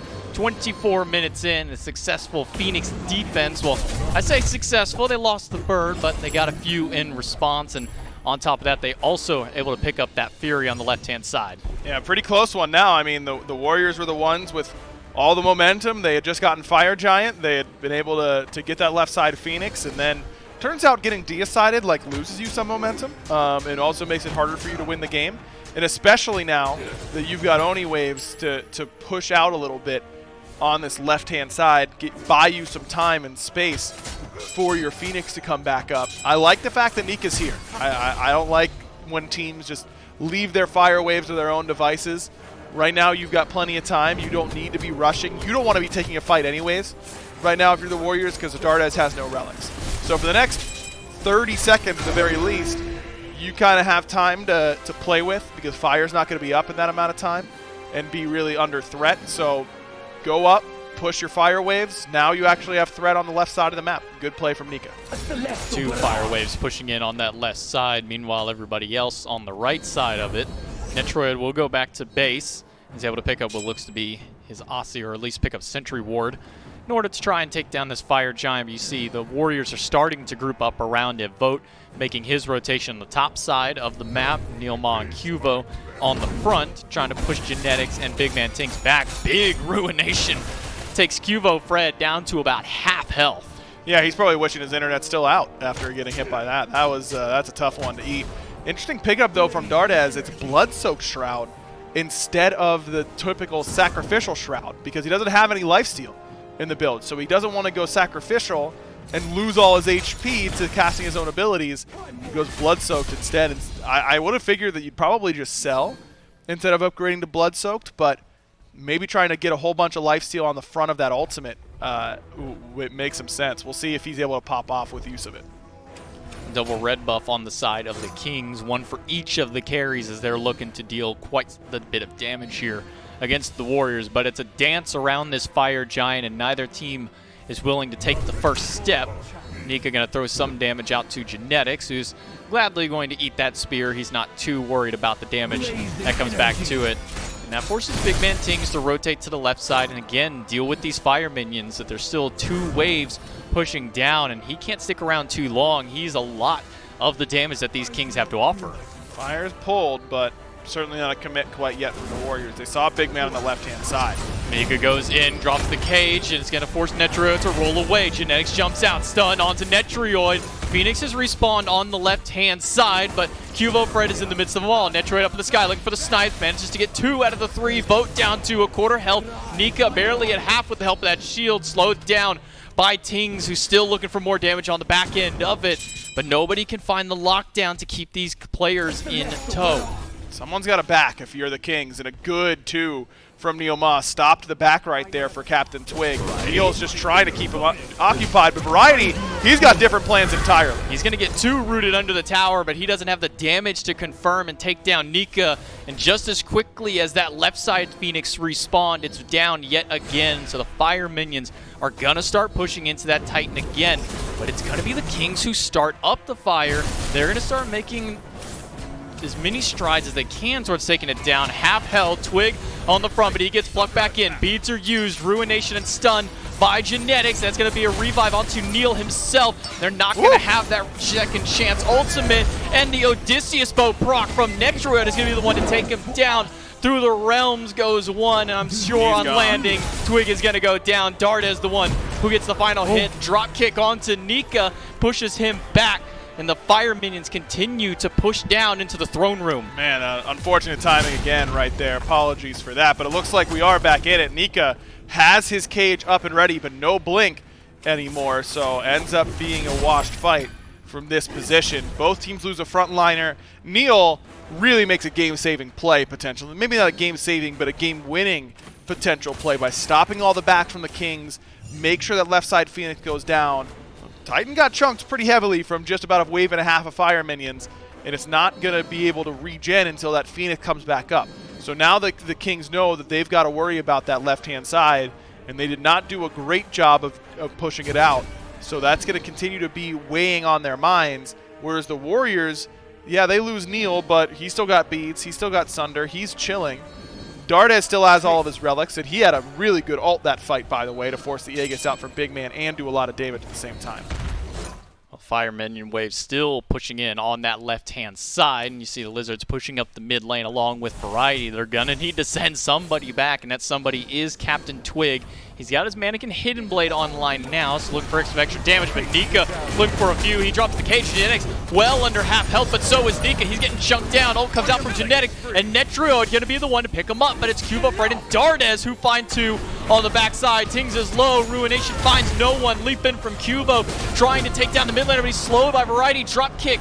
It's going to be beads down. Ultimate comes out from Neil to let Cubo continue to push in, but he's not able to find the kill, but he does manage to get out. Man, so close. It was a good idea from Neil. Use the ultimate to give him some speed, but it still ends up not being enough in order to catch Big Man, who ends up escaping just barely, and that is huge.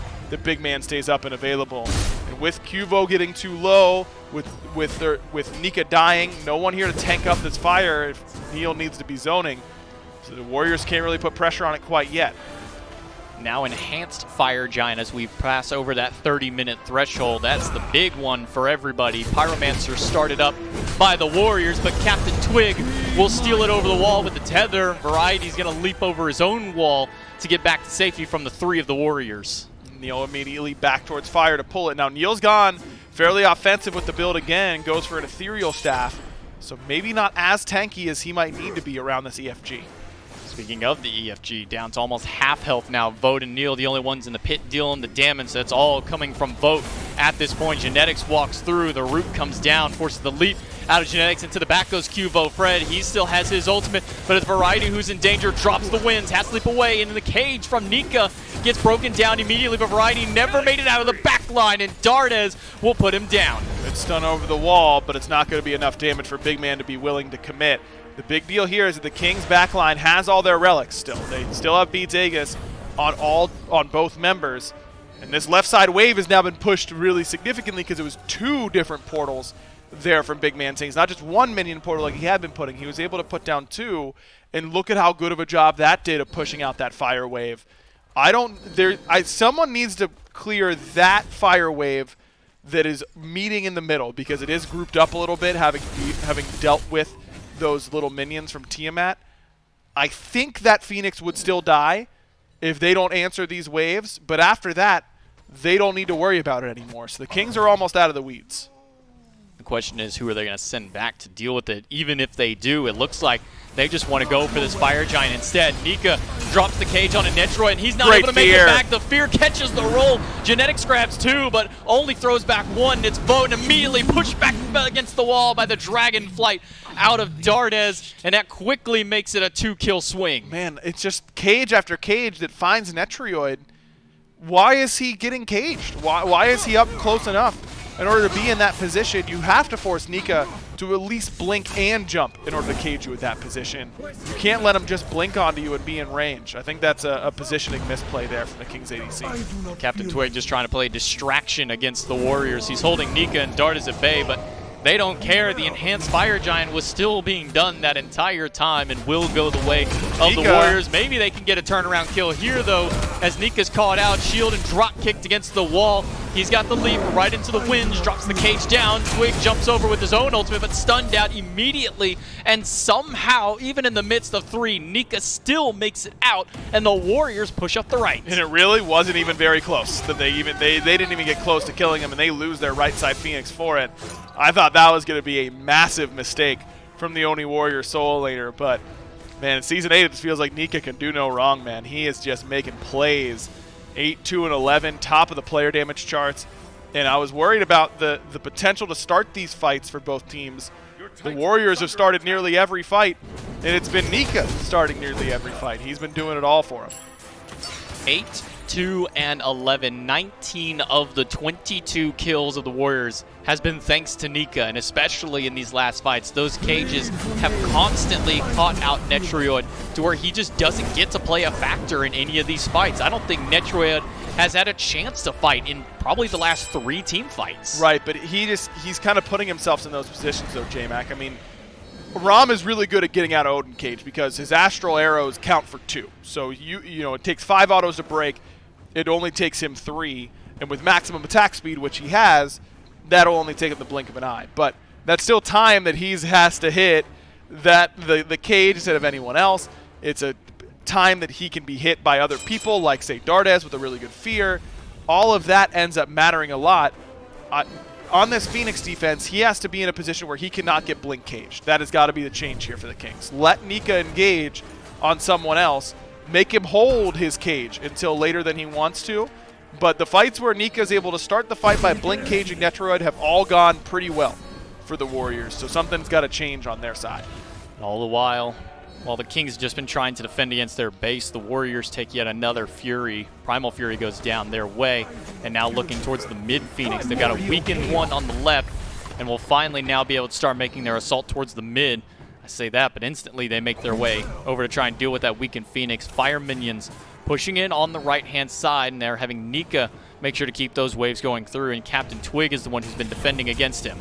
Nika not being near Netroid is probably a win for the Kings. I'm a little surprised the Warriors are trying to split this map. I mean, it's so good with EFG to split because it just takes your, every ADC auto counts for a 10th of the Phoenix HP instead of a 20th like it normally would.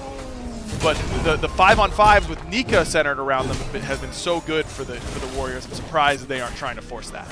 Nika gets drop kicked against the wall and has to leap back over, but into the Phoenix they will go. Left side down to half. Big Man Tings jumped on by Cuvo. Fred still looking for the damage onto it. Ult by Genetics. Won't find anyone. Netroid up into the sky, but all for naught as no one is within threshold to die to the damage from it. Left side Phoenix goes down and onto the mid they go. And rare miscommunication there between Netroid and Genetics. It wasn't until the autos were already through that the Phantom came out. Captain Twig doing a lot of damage to Neil Ma. Variety goes into the backline. He's down to half and has to leap away, but Big Man Tings finds a big kill onto Neil Ma. Leap in, out of Cuvo Fred. Double kill for Big Man Tings. Cuvo Fred getting low. Captain Twig will chase him down and put 3 on the board for the fight.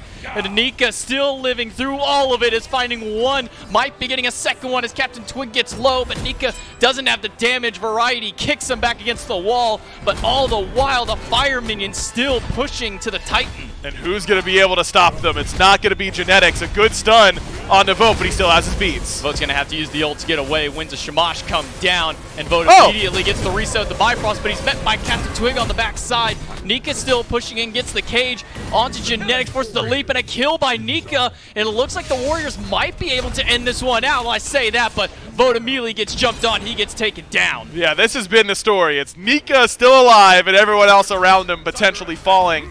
And Nika is just acting as the shepherd towards these Fire Minions. But every wave that comes in and then dies before the next wave comes in just resets the Titan. So no shot that Nika can end. He should be able to get this Phoenix unless he gets body blocked away. He is getting pushed away, barely able to manage to get that one out. Nika may finally die in this instance. You have to at this point. They're so deep into the base, and Netroid gets them with the snipe from the Astral Barrage. But look, another wave on the left-hand side. They just don't have a way to get out of their own base. But finally, there's a moment here for the Kings where they get to take a deep breath, let's set our feet, and talk about how these fights are going to go. And someone has got to realize that either the Phantom needs to be really early for Genetics, and he has to make sure that Netroid anytime autoing the cage, and instead it gets to actually auto the Odin, who now has a 3k defense pot, by the way, that he's going to pop as soon as he lives. So good luck killing him now with an extra 100 protections total. Or Netroid's got to be in a position where he can't get blink caged. That's been every fight starter for the Warriors, is Netroid getting blink caged. It's got to change. Well, Netroid starting up the Fire Giant with Captain Twig. Once again, another enhanced. Sigil comes out and forces Netroid away, well under half health. Ult in by by Captain Twig onto Neil Ma. But Neil is not deterred by it one bit. In fact, Tings is at half health. Dardes at half himself, caught out all alone on this right-hand side. Captain Twig will try and chase, but Neil gets a nice root. Leap in by Big Man, gets the Dragon Flight out. Dardes is still on the run. Nobody has taken this mid laner down, but finally Variety gets the drop kick to put him back. No, all of a sudden it's looking good for the Kings. Their Titan is A-OK. Still 3 Phoenixes down, but no waves coming. Cubo Fred in the middle gets a 4-man ult, but not quite the damage he was looking for. But here comes Nika looking for Nitroid. Will take him down. Cage holds 3. The Phantom comes out, but it's more than enough damage on the leap out from Genetics to take him down. Double kill for Nika, and maybe more as Vote grabs Variety, and they're still looking for Captain Twig. Only Big Man Tings will be left if they can take down the jungler. Captain Twig's able to live for a while. Spear comes through, but it's not a stun. Leap in is enough. Triple kill for Nika, and only Big Man Tings left to defend against the onslaught of the Warriors. It looks like the Kings will fall down, and the Warriors are going to bring us to a game 3. What an unbelievable game. I mean, Big Man's still here, has his Aegis, has got to kill everyone, and Vote is just doing way too much damage. You called it, J-Mac. Game 3 incoming. Can you remember a game that has been carried so hard by a solo laner as Nika just did for the Warriors? It's been a long time, it feels like. I mean, Final K was doing incredible things at the very beginning of the year for the Dragons, but that was just Nika throwing the team on his back and making play after play after play. But I still feel like at some point, you've got to put the ball in the King's court. I don't think they played around that Odin very well at all. They've got to come with a better game plan coming into Game 3. And maybe in Game 3 we'll see a ban of this Odin, but that's not for us to determine. That's not for us to decide. That'll be up to the desk to see what happens for her. We'll come back after a break and get ready for Game 3.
Hello, Smite fans, and welcome back to the Smite Pro League powered by Alienware. And all of this high-paced action that's taking place in this Camelot Kings vs. Oni Warriors set is a huge thanks to our title sponsor of the Smite Pro League here in Season 8, Alienware.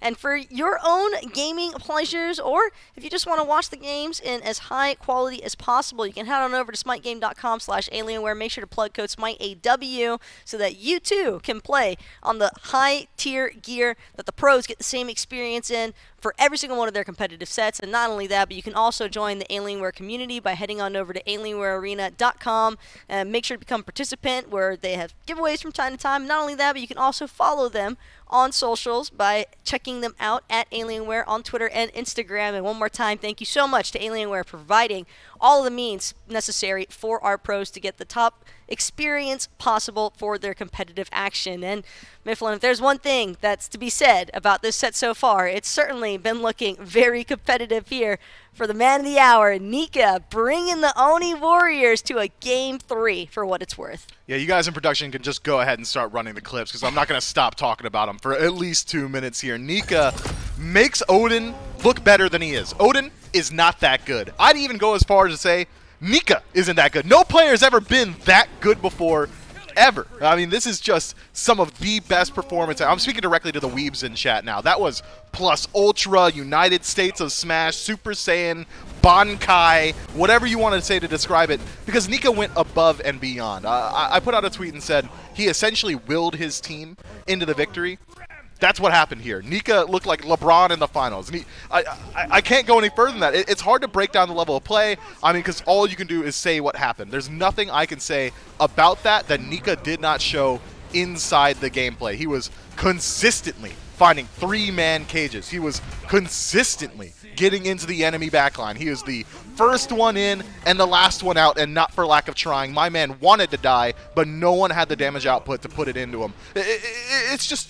It's ridiculous. I mean, Odin's not that good. I mean it wholeheartedly. Odin is not this type of god. He's not going to hyper carry your games like that. But somehow, some way, Nika just did it.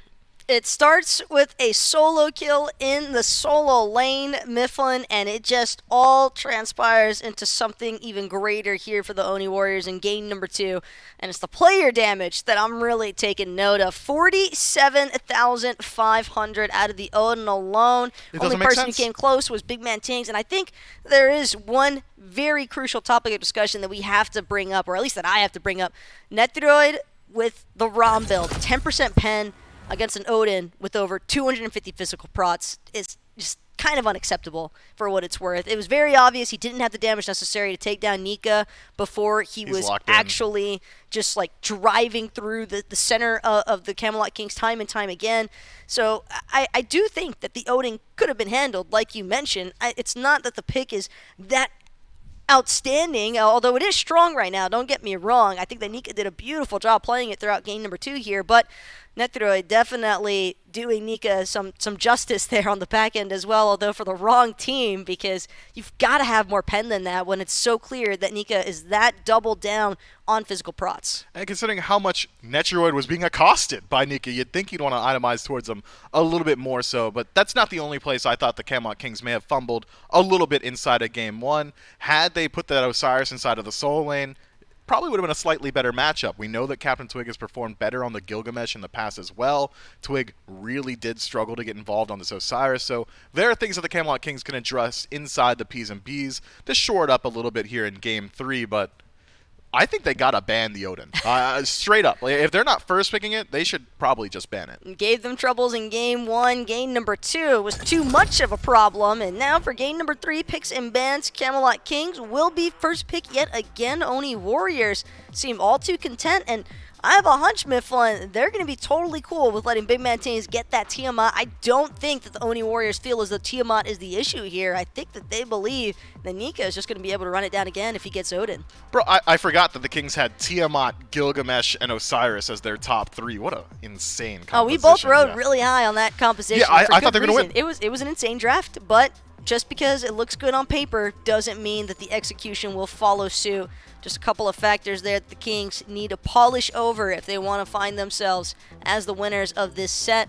Because right now, Mifflin, seems as though that second place in the standings could become a little bit more questionable here for the Kings should they fall to the Oni Warriors, and this could be a very heavy heat-up moment for the Oni Warriors if they're able to bring this one home. And the Oni Warriors are sticking to their guns here. They said, genetics, bud, you're not going to be able to play at your best. We're going to remove your best pieces. So far, it's been Terra and Ymir every single time inside of this first phase, and the Oni Warriors are going to go ahead and keep that up, and I can't fault him for it. We've seen what genetics can do when he's playing at that absolute highest tier, and well, maybe make it a little bit harder for the Oni Warriors to find these dives. So instead, they're going to go ahead and keep addressing him inside the P's and B's, and this is the adaptation I was looking for. This might be the most valuable play we've seen all set so far. Let's just get him off the Odin. Odin banned out. Good stuff, Kings.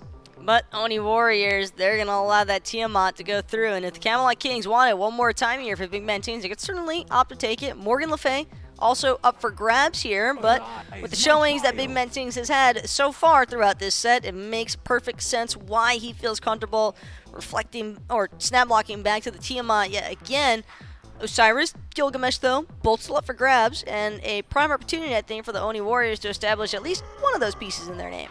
Man, it's times like this that I wish Gormizer was on the desk with us so I could ask him how many other gods have had 100% game participation. Tiamat has been picked 21% of the time and banned 79% of the time. She is in some fashion in every single SPL match. That's how dominant she's been since release, and the Kings have got her all 3 games now. Oni Warriors, though, have got exactly what they wanted in response, the Osiris and the Morgan Le Fay. This is a exact mirror of what we saw in Game 1. And was waiting for the Gilgamesh pick to come through because you know it doesn't take long for teams to snag that Gilgamesh whenever he's up for grabs. A couple of picks that I think deserve some honorary mentions is maybe the Fenrir. That's something that we haven't really seen a whole lot of, and then again, just not really a pick that I think either of these teams tends to prioritize all that often up against each other. The Khepri instead seems to be the focal point here for the Kings. Not going to allow Nilmaw to have the opportunity to look for that Scare's Blessing for his own, but the Achilles switch up a nice, I think the Achilles putting that execute threat into the mix is certainly going to pose a little bit more hesitation here for the Kings. Yeah, this Achilles also brings decent flex potential, could go into the jungle, could also head into solo, as Osiris can do both of those things as well. So it's going to keep the Kings guessing a little bit insofar as where these gods are going to be allocated within the draft. If I had to lean one way or the other, I think it likely will be Achilles inside the jungle so that he can get involved a little bit earlier on, try and bring those executes in. But Achilles is not the premier Khepri counter. You want gods like Thanatos, like Alquang, who essentially cannot be stopped inside of the execute. The Achilles execute is pretty easy to block if you're playing cognizant of it, so it could make it a little bit harder to perform for the Oni Warriors. But that said, just taking into account their first 3 picks, the Oni Warriors that is, it is a incredibly strong front line, and Morgan Le Fay, who's going to be dealing decent damage from a range. So far, or if you want to go all the way back to Game 1, the Kings dealt with this Morgan Le Fay with superior dive potential. It was the Gilgamesh, it was a couple other warriors. The Tiamat was also acting as that front line. So far, the Kings have got slightly weaker dive potential. They've got more survivability in their dive thanks to Scarab's Blessing, but Khepri's going to struggle a little bit more so to get involved in the back line. What are some pieces you would like to see round things out here for the Camelot Kings? Because it's the initiation that seems to be the primary concern here for the Kings in terms of counter initiation up against this Oni Warriors composition so far, Mifflin. So if it is a Shibalanke, do you think that would be the pickup that would make the difference? I want to see a little bit more consistent CC from the Hunter out of the Kings, something like an On Her to drop a pillar to just act as disruption inside the backline, make it a little bit easier to chase them out, and it makes it a little bit easier to perform as a frontliner, and that is what's going to be locked in here. The pillars is just so good when you have something like a Gilgamesh on your team as well.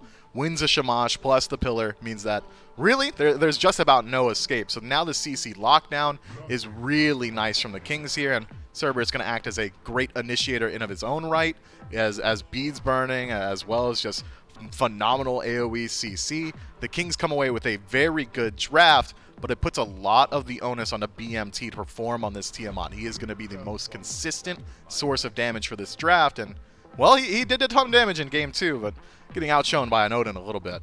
Decent space control, though, going to be introduced now with those Dharmic Pillars off of the Ganesh. Also, like the silence here when trying to prevent Cerberus from channeling that ghastly breath, or even just looking for a nice Stingent Torment setup. So Camelot Kings, I think, they're going to have to be very precise, Mifflin, when it comes to how they choose to try and respond to the Oni Warriors. I would imagine the Oni Warriors with this current composition should be the primary ones looking to start the engagement. Yeah, their engage is incredibly strong. The Dharmic Pillars from a range to control space, and then Achilles can just blink in and do Achilles things inside of the back line. I think this Rom was an incredibly intelligent pickup just to deal with this Tiamat a little bit more so. It doesn't get that damage mitigation in the bipedal stance, so if you initiate the fight with Astral Barrage, should help out ever so slightly. I like this. I like this draft from both teams. I'd say that coming off of Game 2, I'm kind of favoring the Oni Warriors here because I think the Kings do come away with a slightly weaker draft as a whole. It's kind of, most drafts are going to be slightly weaker than what we saw in Game 2 from the Camelot Kings.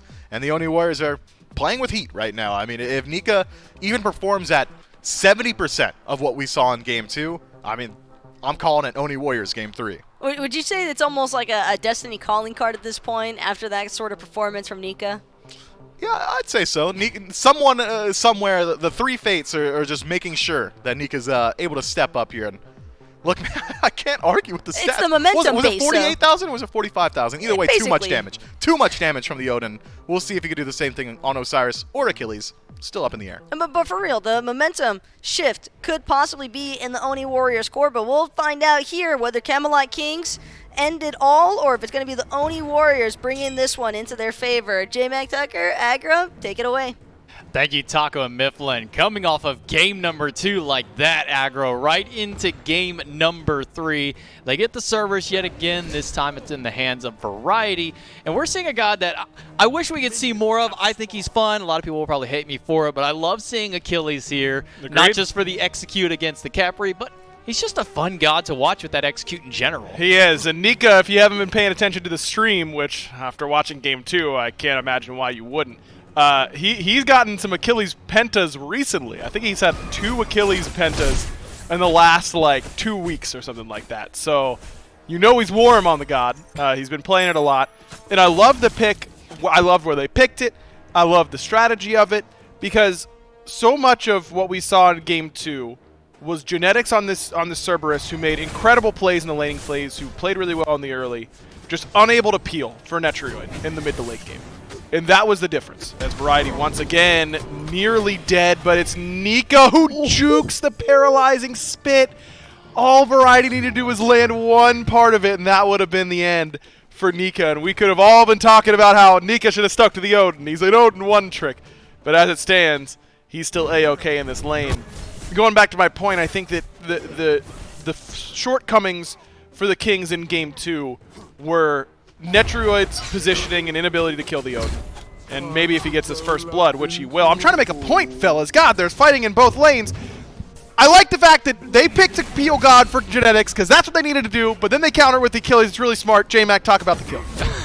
Just walk over, get a nice drop kick onto Neilmon with no beads on the elephant. The dash is already down at that point. They're just able to get a nice and clean kill in true on her Kepri fashion. You pull him back in, now he's out of position, and immediately you can just throw him in, get that impale on top of it. So beautiful play there out of the dual lane. They net first blood for the Kings. What happened to the Kings being nice and passive for me early game, you know? No, we're done with that. Normally I got time to monologue in the early throw it out the stages. window. Yeah, Over. I guess so.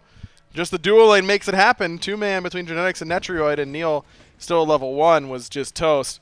This Ganesh pick does concern me though, J-Mac, because as much as the overall game plan was to neutralize Genetics' ability to peel in the late game and dive Netrioid, Neil on this Ganesh cannot be a fight starter. And he really wasn't in the last game. You know, he's playing the Kepri himself.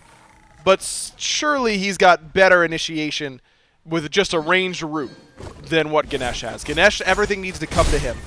And I don't know that that's going to be how these fights play out, really, for the Kings. I think that it's really going to be a lot more of diving in and using our tankiness.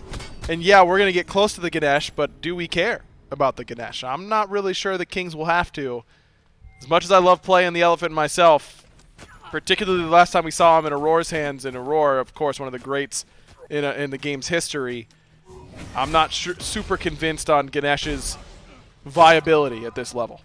I mean, the Ganesh into the Khepri, it's good to ohm the pull. That's pretty much on that. It's good to ohm out the breath from Variety, and then after that, your ohm is basically just, all right, stop talking for just a few seconds here, and then after that, he's kind of just sitting there on top of that. We'll see if Neil can have better success on it this game than Aurora was able to in his last attempt onto it. But right now into the duo lane, still a slight experience lead in favor of the Kings after that first blood. Interested to see how Netro is going to position in this game as well, because, you know, they talked about his build on the desk, only 10% pen against the tank. That was never going to be enough. The positioning as well was something that I was lamenting a lot during the game itself. Netroid has looked really, really good this year. I think he's a fantastic player, but has definitely got to do a little bit better here in Game 3 than he did in Game 2 on a arguably harder to execute god with the Anher. We've seen Netroid make some really nuts plays with this god recently. I mean, impales to save his life off blinks and things of that nature. That's what I want to see from him here on this Anher. I mean, solo kills, you know, I mean, probably the most recent one I can think is the nice little solo kills on the Zapman earlier on into the season, but with this on her, you have a lot of options for it. He's going to leap in immediately, throw out the pillar, and into the Desert's Fury. Up into the sky goes Vote. Dharmic pillars drop down, and they're waiting for him to land back on the ground. Netroid one auto? Impaled, shoots out one auto, but the minions are enough to take him down. Double kill for Vote, able to take down both of the dual lane. All right, so like I was saying, Ganesh is just the best support in the game. You should pick him all the time. You know, nothing else compares to the Ganesh. We all think that he's really good at this level, because that was really Vote buying time. But Neil, I think he might have bestowed both of those kills. He certainly bestowed the first blood. Just a little bit too long for that play to develop there for the Kings, because they wait and wait until Captain Twig is going to be close enough. But by the time that happens and the fight starts, a whole minion wave is in their face, and that's doing a lot of damage to Vote in particular, and he ends up dying to the good damage coming from Vote snipes and the minion wave damage on top of that. And fighting into a minion wave is never the answer this early on for you, and unfortunately Netroid takes one back step too far and gets caught by the wave onto it. But overall, strong plays by Neil and Vote, able to turn that 3v2 into a 2-kill swing in their favor, and still looking for more. An aggressive roll-in by Vote. Pulls Genetics down to about half health, but for now, Genetics rather healthy onto the Khepri. He'll be able to sustain back up. And remember, that was before Genetics had his ultimate available, I believe, so didn't have a chance to use that, or if it did use it, then it didn't really do a whole lot for him. Vote is now in a position where support got first blooded.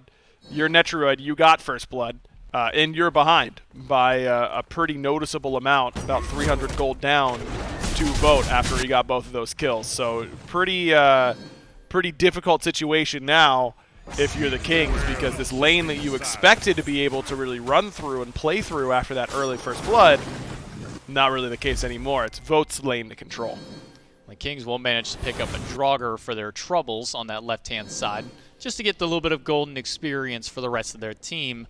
As we look at the gold sitting about 500 in favor of the Warriors, despite that first blood going the way of the Kings. So the double kill, they netted themselves about 1,000 gold lead, and like you said, some experience into that dual lane, specifically on Vote. Ult comes through from Variety, and a little bit of miscommunication as to where he was being thrown. Twig doesn't get him with the leap, and Nika makes it out. It didn't even need to use the beads on top of that, so a little bit of wasted time there from Twig, though nothing else for him to farm, so certainly not going to feel the effects of that.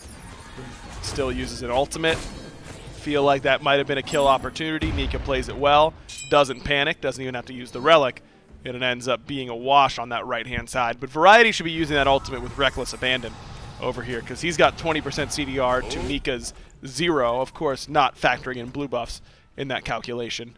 With blue buff, Variety's at 30%, and Nika with the upgraded blue at 20%. So you like to trade ultimates anytime that you're stacking more CDR than your opponent, especially if you can use that, get them to use beads the first time, then their ult the second time, and now maybe we have a small window where my jungler can come over and make a play for me.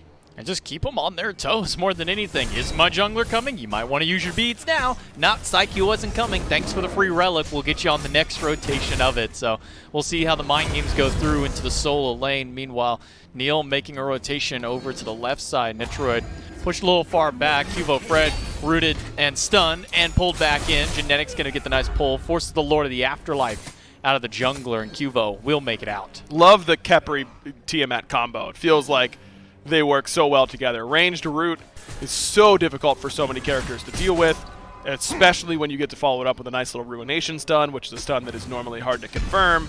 And then during Abduct, where they can't use anything, it can't choke you, you get your opportunity to charge up your shots on the Tiamat. So love that combo, and that is not going to get any easier for Fred to avoid in the mid to late game, and all that's going to happen is that he's going to get one shot by it if he doesn't have his beats. Yeah, it's certainly not going to hurt any less when the late game comes through. As that Tiamat starts stacking more and more items online, that Ruination's going to go from doing, 5-10% to 50% with one little shot onto it. So you have to be more careful as the late game goes on for Cuvo, because he's not going to be quite as tanky in this jungle that he would have been if he was, say, a solo lane Osiris. A lot of more auto-attack based build, trying to get your damage out.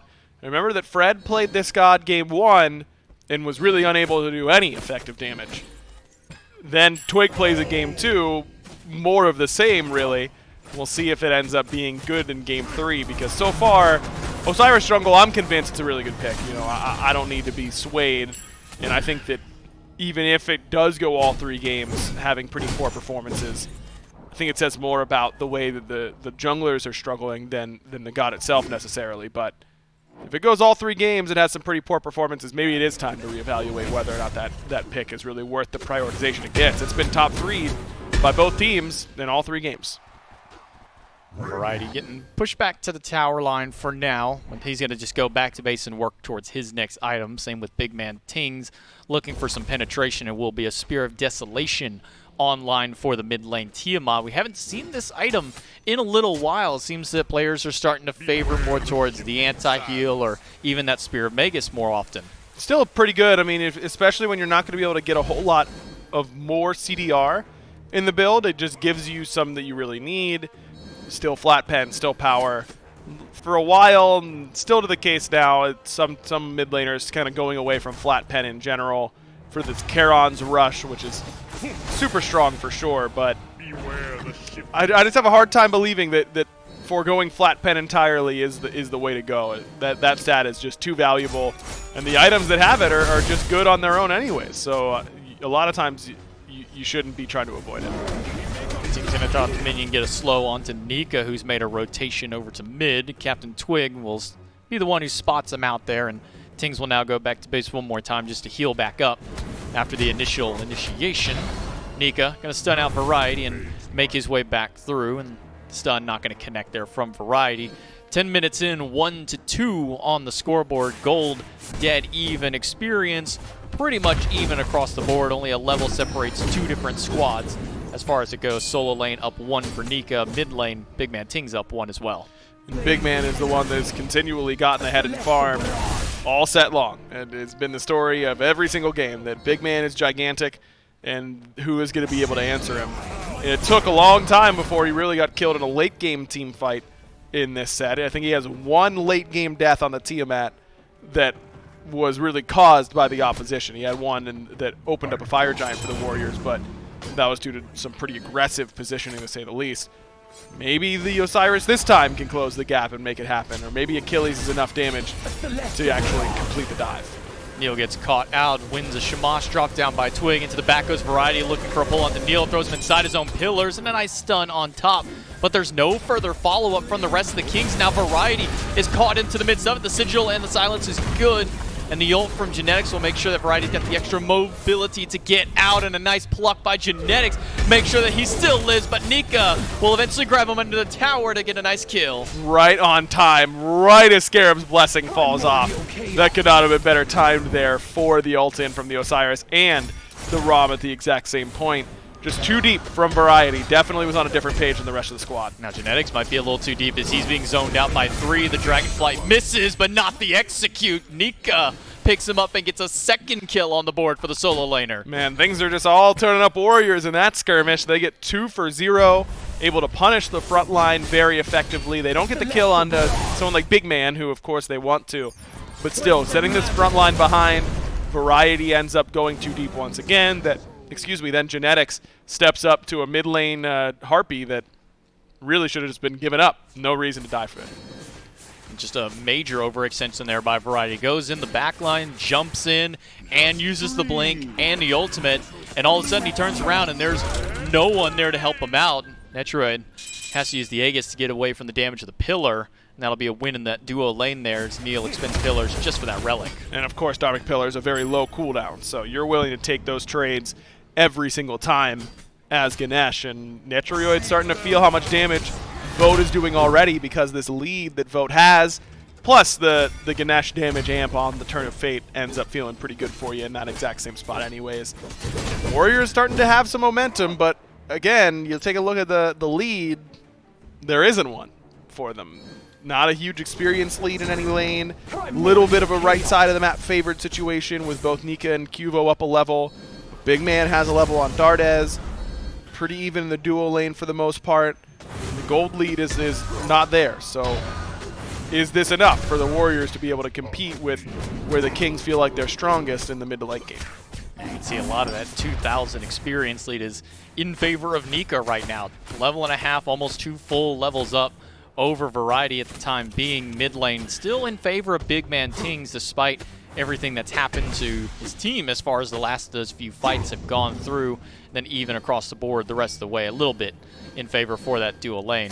Variety going to be spotted out on a ward as he walks over towards Fire Giant. Genetics looking for something aggressive here. Neilmon's going to get jumped on, pulled through, but they're focusing something onto Vote. Desert's Fury comes through. Neilmon stuck inside the winds, and he will fall down. Kill for Captain Twig. And that's just a good commit onto a Ganesh that does not have the tools to stop that from happening to him. I mean, plenty of damage coming his way, and they at least get Captain Twig's blink and ult and beads in order to make sure that goes, and of course the Heavenly coming from Genetics, so a lot expended in order to kill Neil, but at least they stop the momentum for the Warriors a little bit. The Kings get a little bit of something back in their favor, adds a little bit of confidence back on their side. That, you know, if Neil ends up surviving in that position, then that is a real heartbreaker for the Kings and probably a confidence killer, but with Neil actually falling, you use a lot, but are the Warriors really looking to punish you in that period of time? Probably not.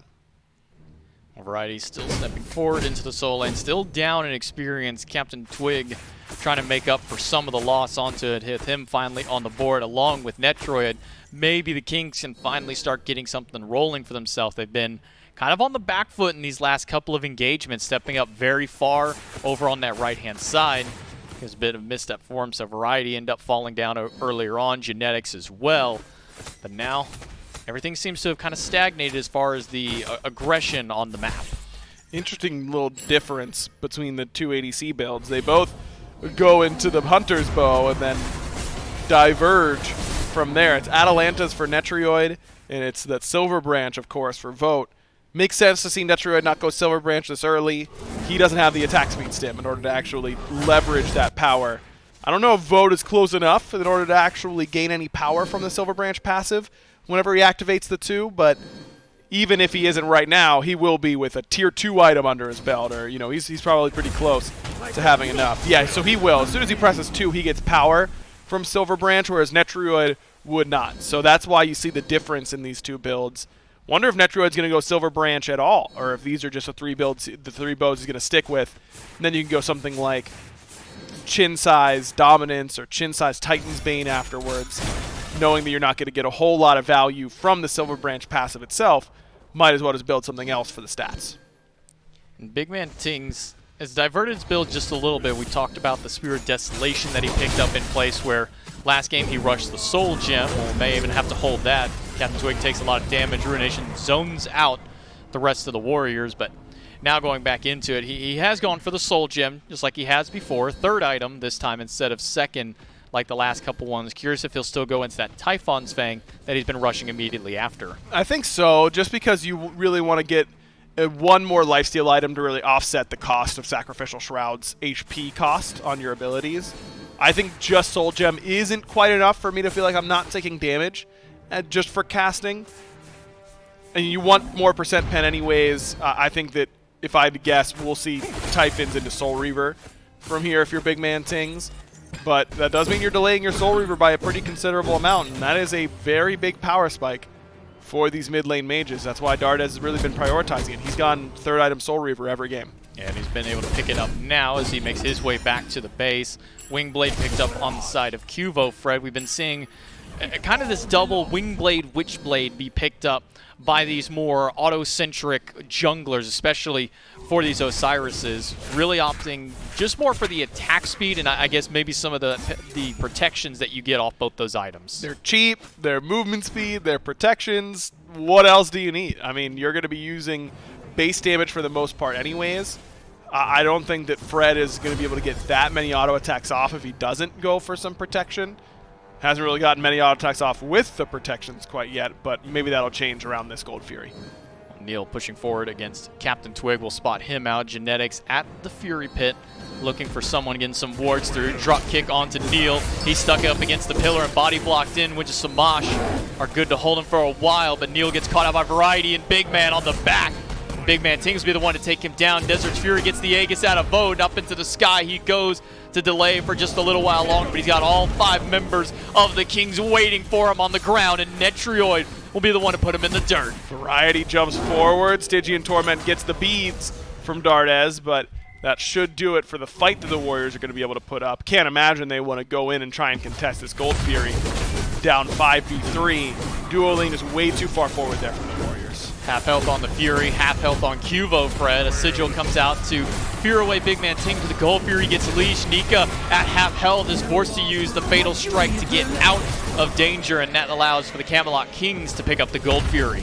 Really good discipline there from the Kings. They don't try and mess around and steal it away or, coin flip the Gold Fury. Instead, they drop DPS appropriately as soon as Nika comes in and are able to force his ultimate to get out of danger and then go back to finish the Fury after the fact. That all just starts with Neil being out of position and then Vote following up on Neil's positioning, making him also out of position in that moment. And the Kings really just have easy cleanup from there. The CC chain on tanks is really good for this composition. Of course, you've got the drop kick into the stun. That's a long CC. Then you've got Abduct. And Netrioid really mistimed his Impale. It could have been even a longer CC chain there for the Warriors. Netrioid has 3,600 gold in hand. Rightfully so, he'll finally go back to base and pick up his next item. We'll see if he continues the bows. It is not so. Ends up going to that kin size you were mentioning earlier on. Maybe get a little bit more bang for his buck on each of those autos. Love it. Think that's the right idea. You don't have an attack speed stim as it is, so no reason to go Silver Branch. Let's get chins, but now we got to make sure we get more pen. Just the Atalantas is not enough. More pen is what he needs in his last item slot, no doubt. Kings get the Pyromancer, and the Warriors unable to take that one away. Cuvo was there, but unsuccessful in stealing it with the flail over the top. Instead, they'll grab the Scorpion as their consolation prize. Typhon's Fang online for Big Man Tings at 21 minutes. We're sitting at about 3,000 or so gold in favor of the Camelot Kings. Experience fairly even across the board, also 2,800 in their favor. Finally, they got a nice little lead for themselves as it's been mostly a Warriors game for about the first 15 minutes. The Kings have really put themselves now in a position where it's their game. It's their pacing. They're going to be able to set up this amount of gold. 4,000 at 21 minutes is a noticeable lead. It's not an insurmountable lead, but I think it's pretty clear whenever you're playing against a lead like this that it's there. Look at the finished items for Big Man Tings instead of just a tier 2 for Dardes. Same thing in the jungle. That's how it goes whenever you've got a lead about this size. Well, after the Fury fell, they were able to get the tier 1 in left. Now with the fighting and the Pyromancer down, they get the tier 1 in mid lane, and the Kings can now start posturing up towards the Fire Giant. However, Big Man Tings is all the way on the left-hand side. He'll have to make a far rotation over to that side of the map. He's made it into the mid. Nika finds Captain Twig into the back. Rogue Leap is good. Dharmic Pillars drop down, and immediately everybody walks out. Heavenly Agility just to make sure they're not slowed down.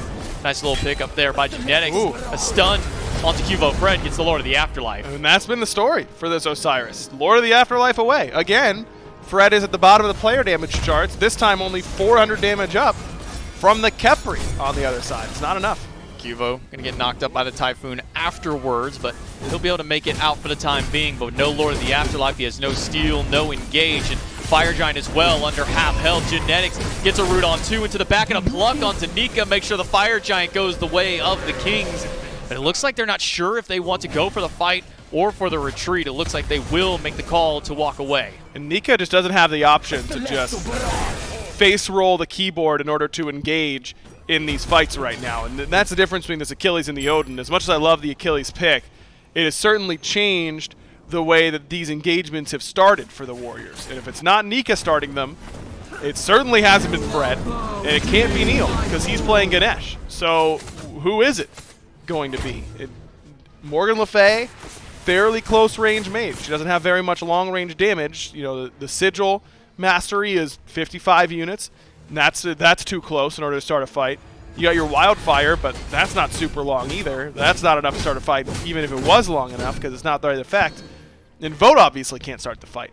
So who is from the Warriors? And they just don't have that option like they did with Nika on something like the Odin last time around. And I think you're seeing it because the Kings are able to jump in, be aggressive.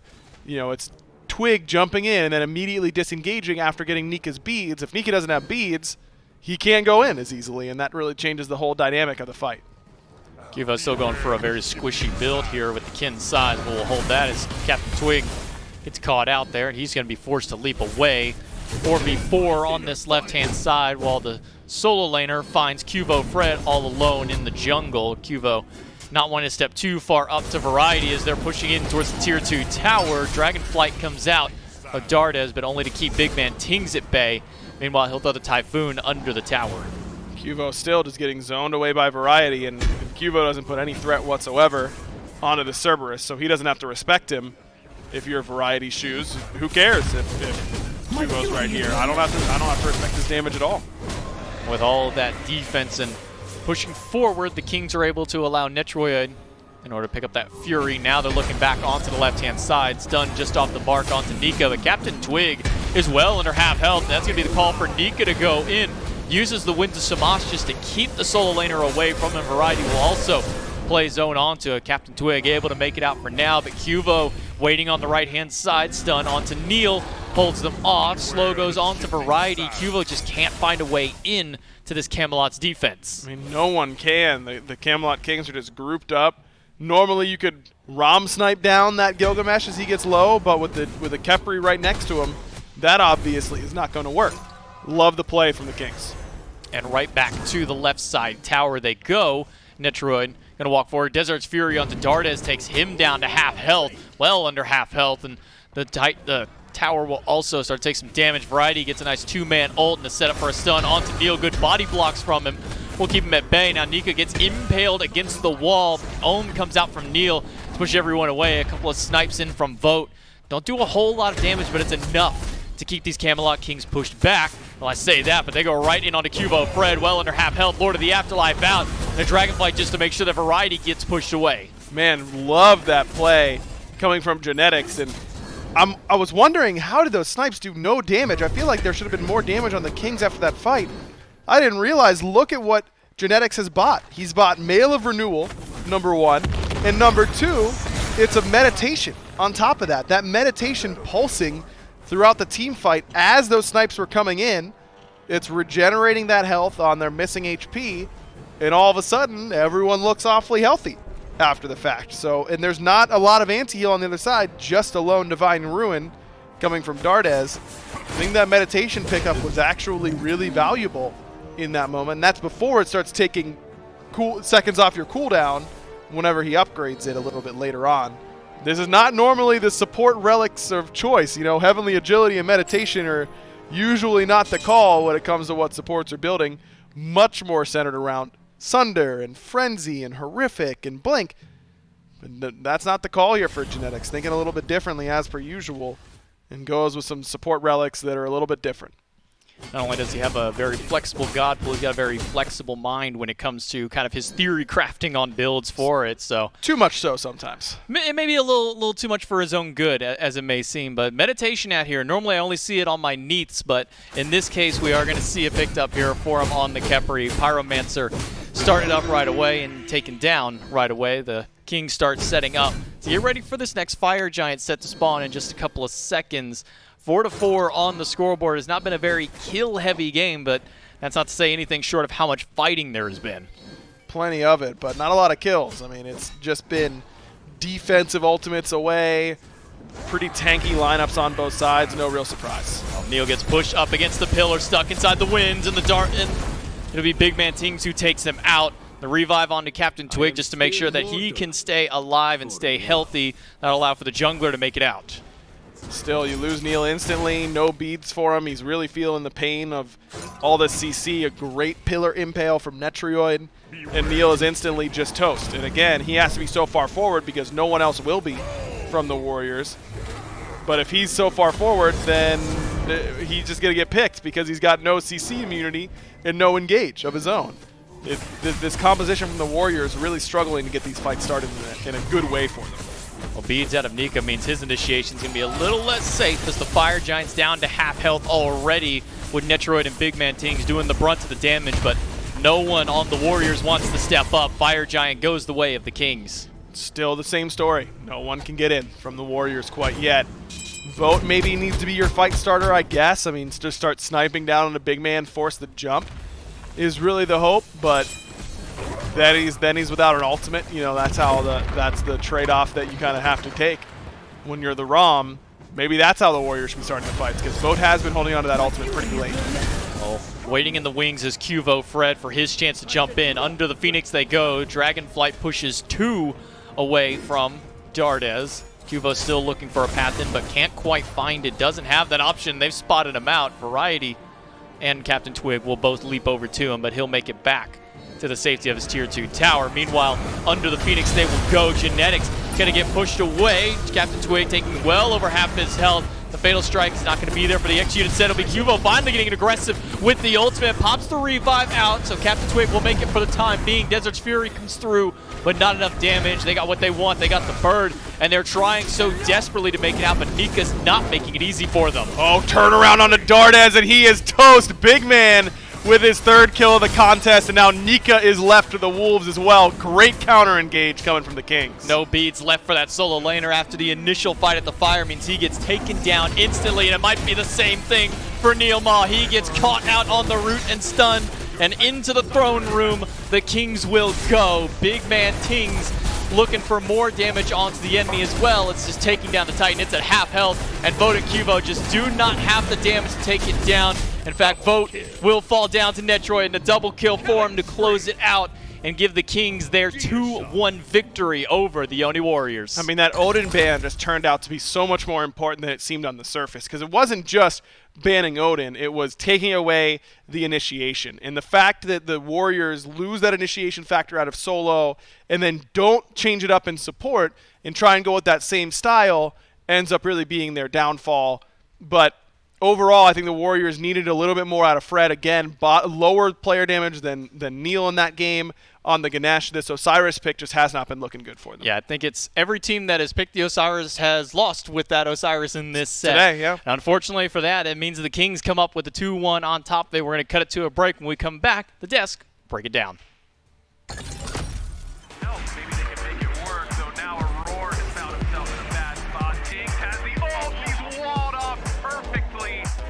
Genetics. Who needs good ping when you got mechanics like that between Kings and Genetics?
Hello, Smite fans, and welcome back to the Smite Pro League, powered by Alienware. And we just got to see a pretty explosive finish between the Camelot Kings and the Oni Warriors. Unfortunately for the Warriors, though, they were not able to hold on to that set finish, but a good attempt and definitely a strong showing regardless.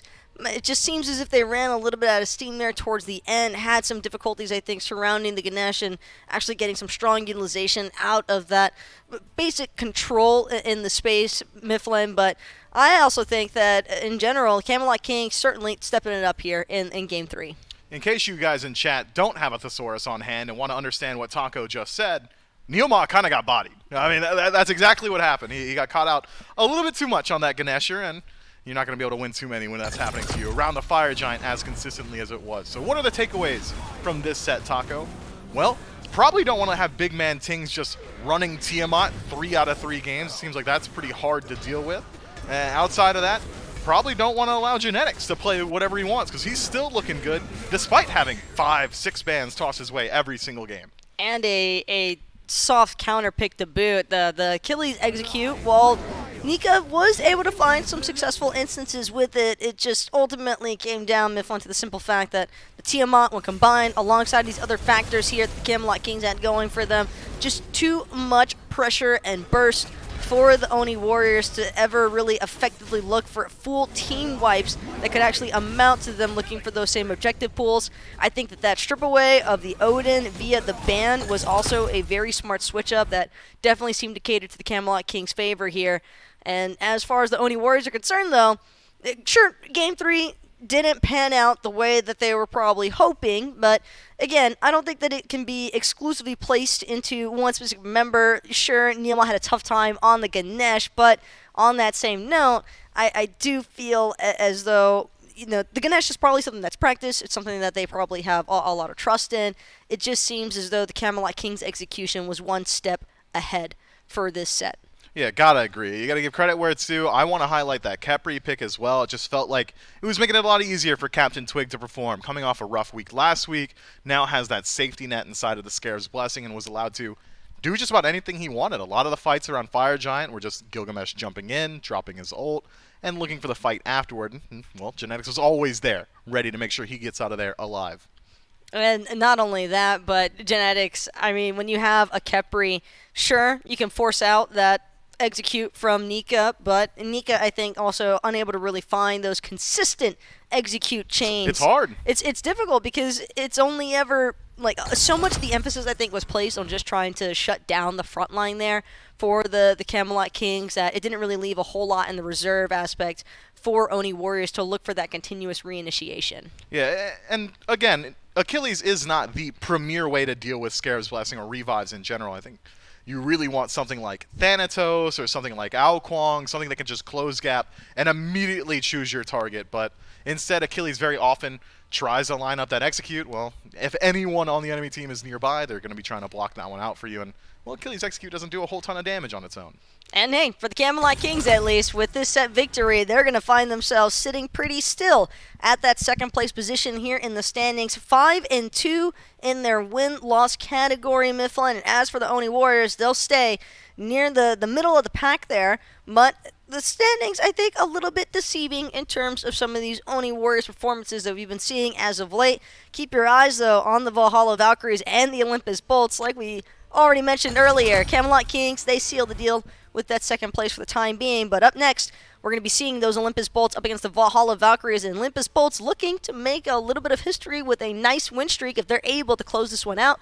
But that'll have to wait until the next set. For right now, we've actually got the man of the hour, Captain Twig, here for the post-game interview. And Captain Twig, I'm sure that he's got to be feeling fantastic after closing out this set. But Twig, game number 2, certainly a little bit of a mind shocker. What was kind of the team's reactions heading into game 3 after that defeat? It's difficult, right? Because if you get strong gods like, let's say, Tiamat, you're not really expecting to have a hard game.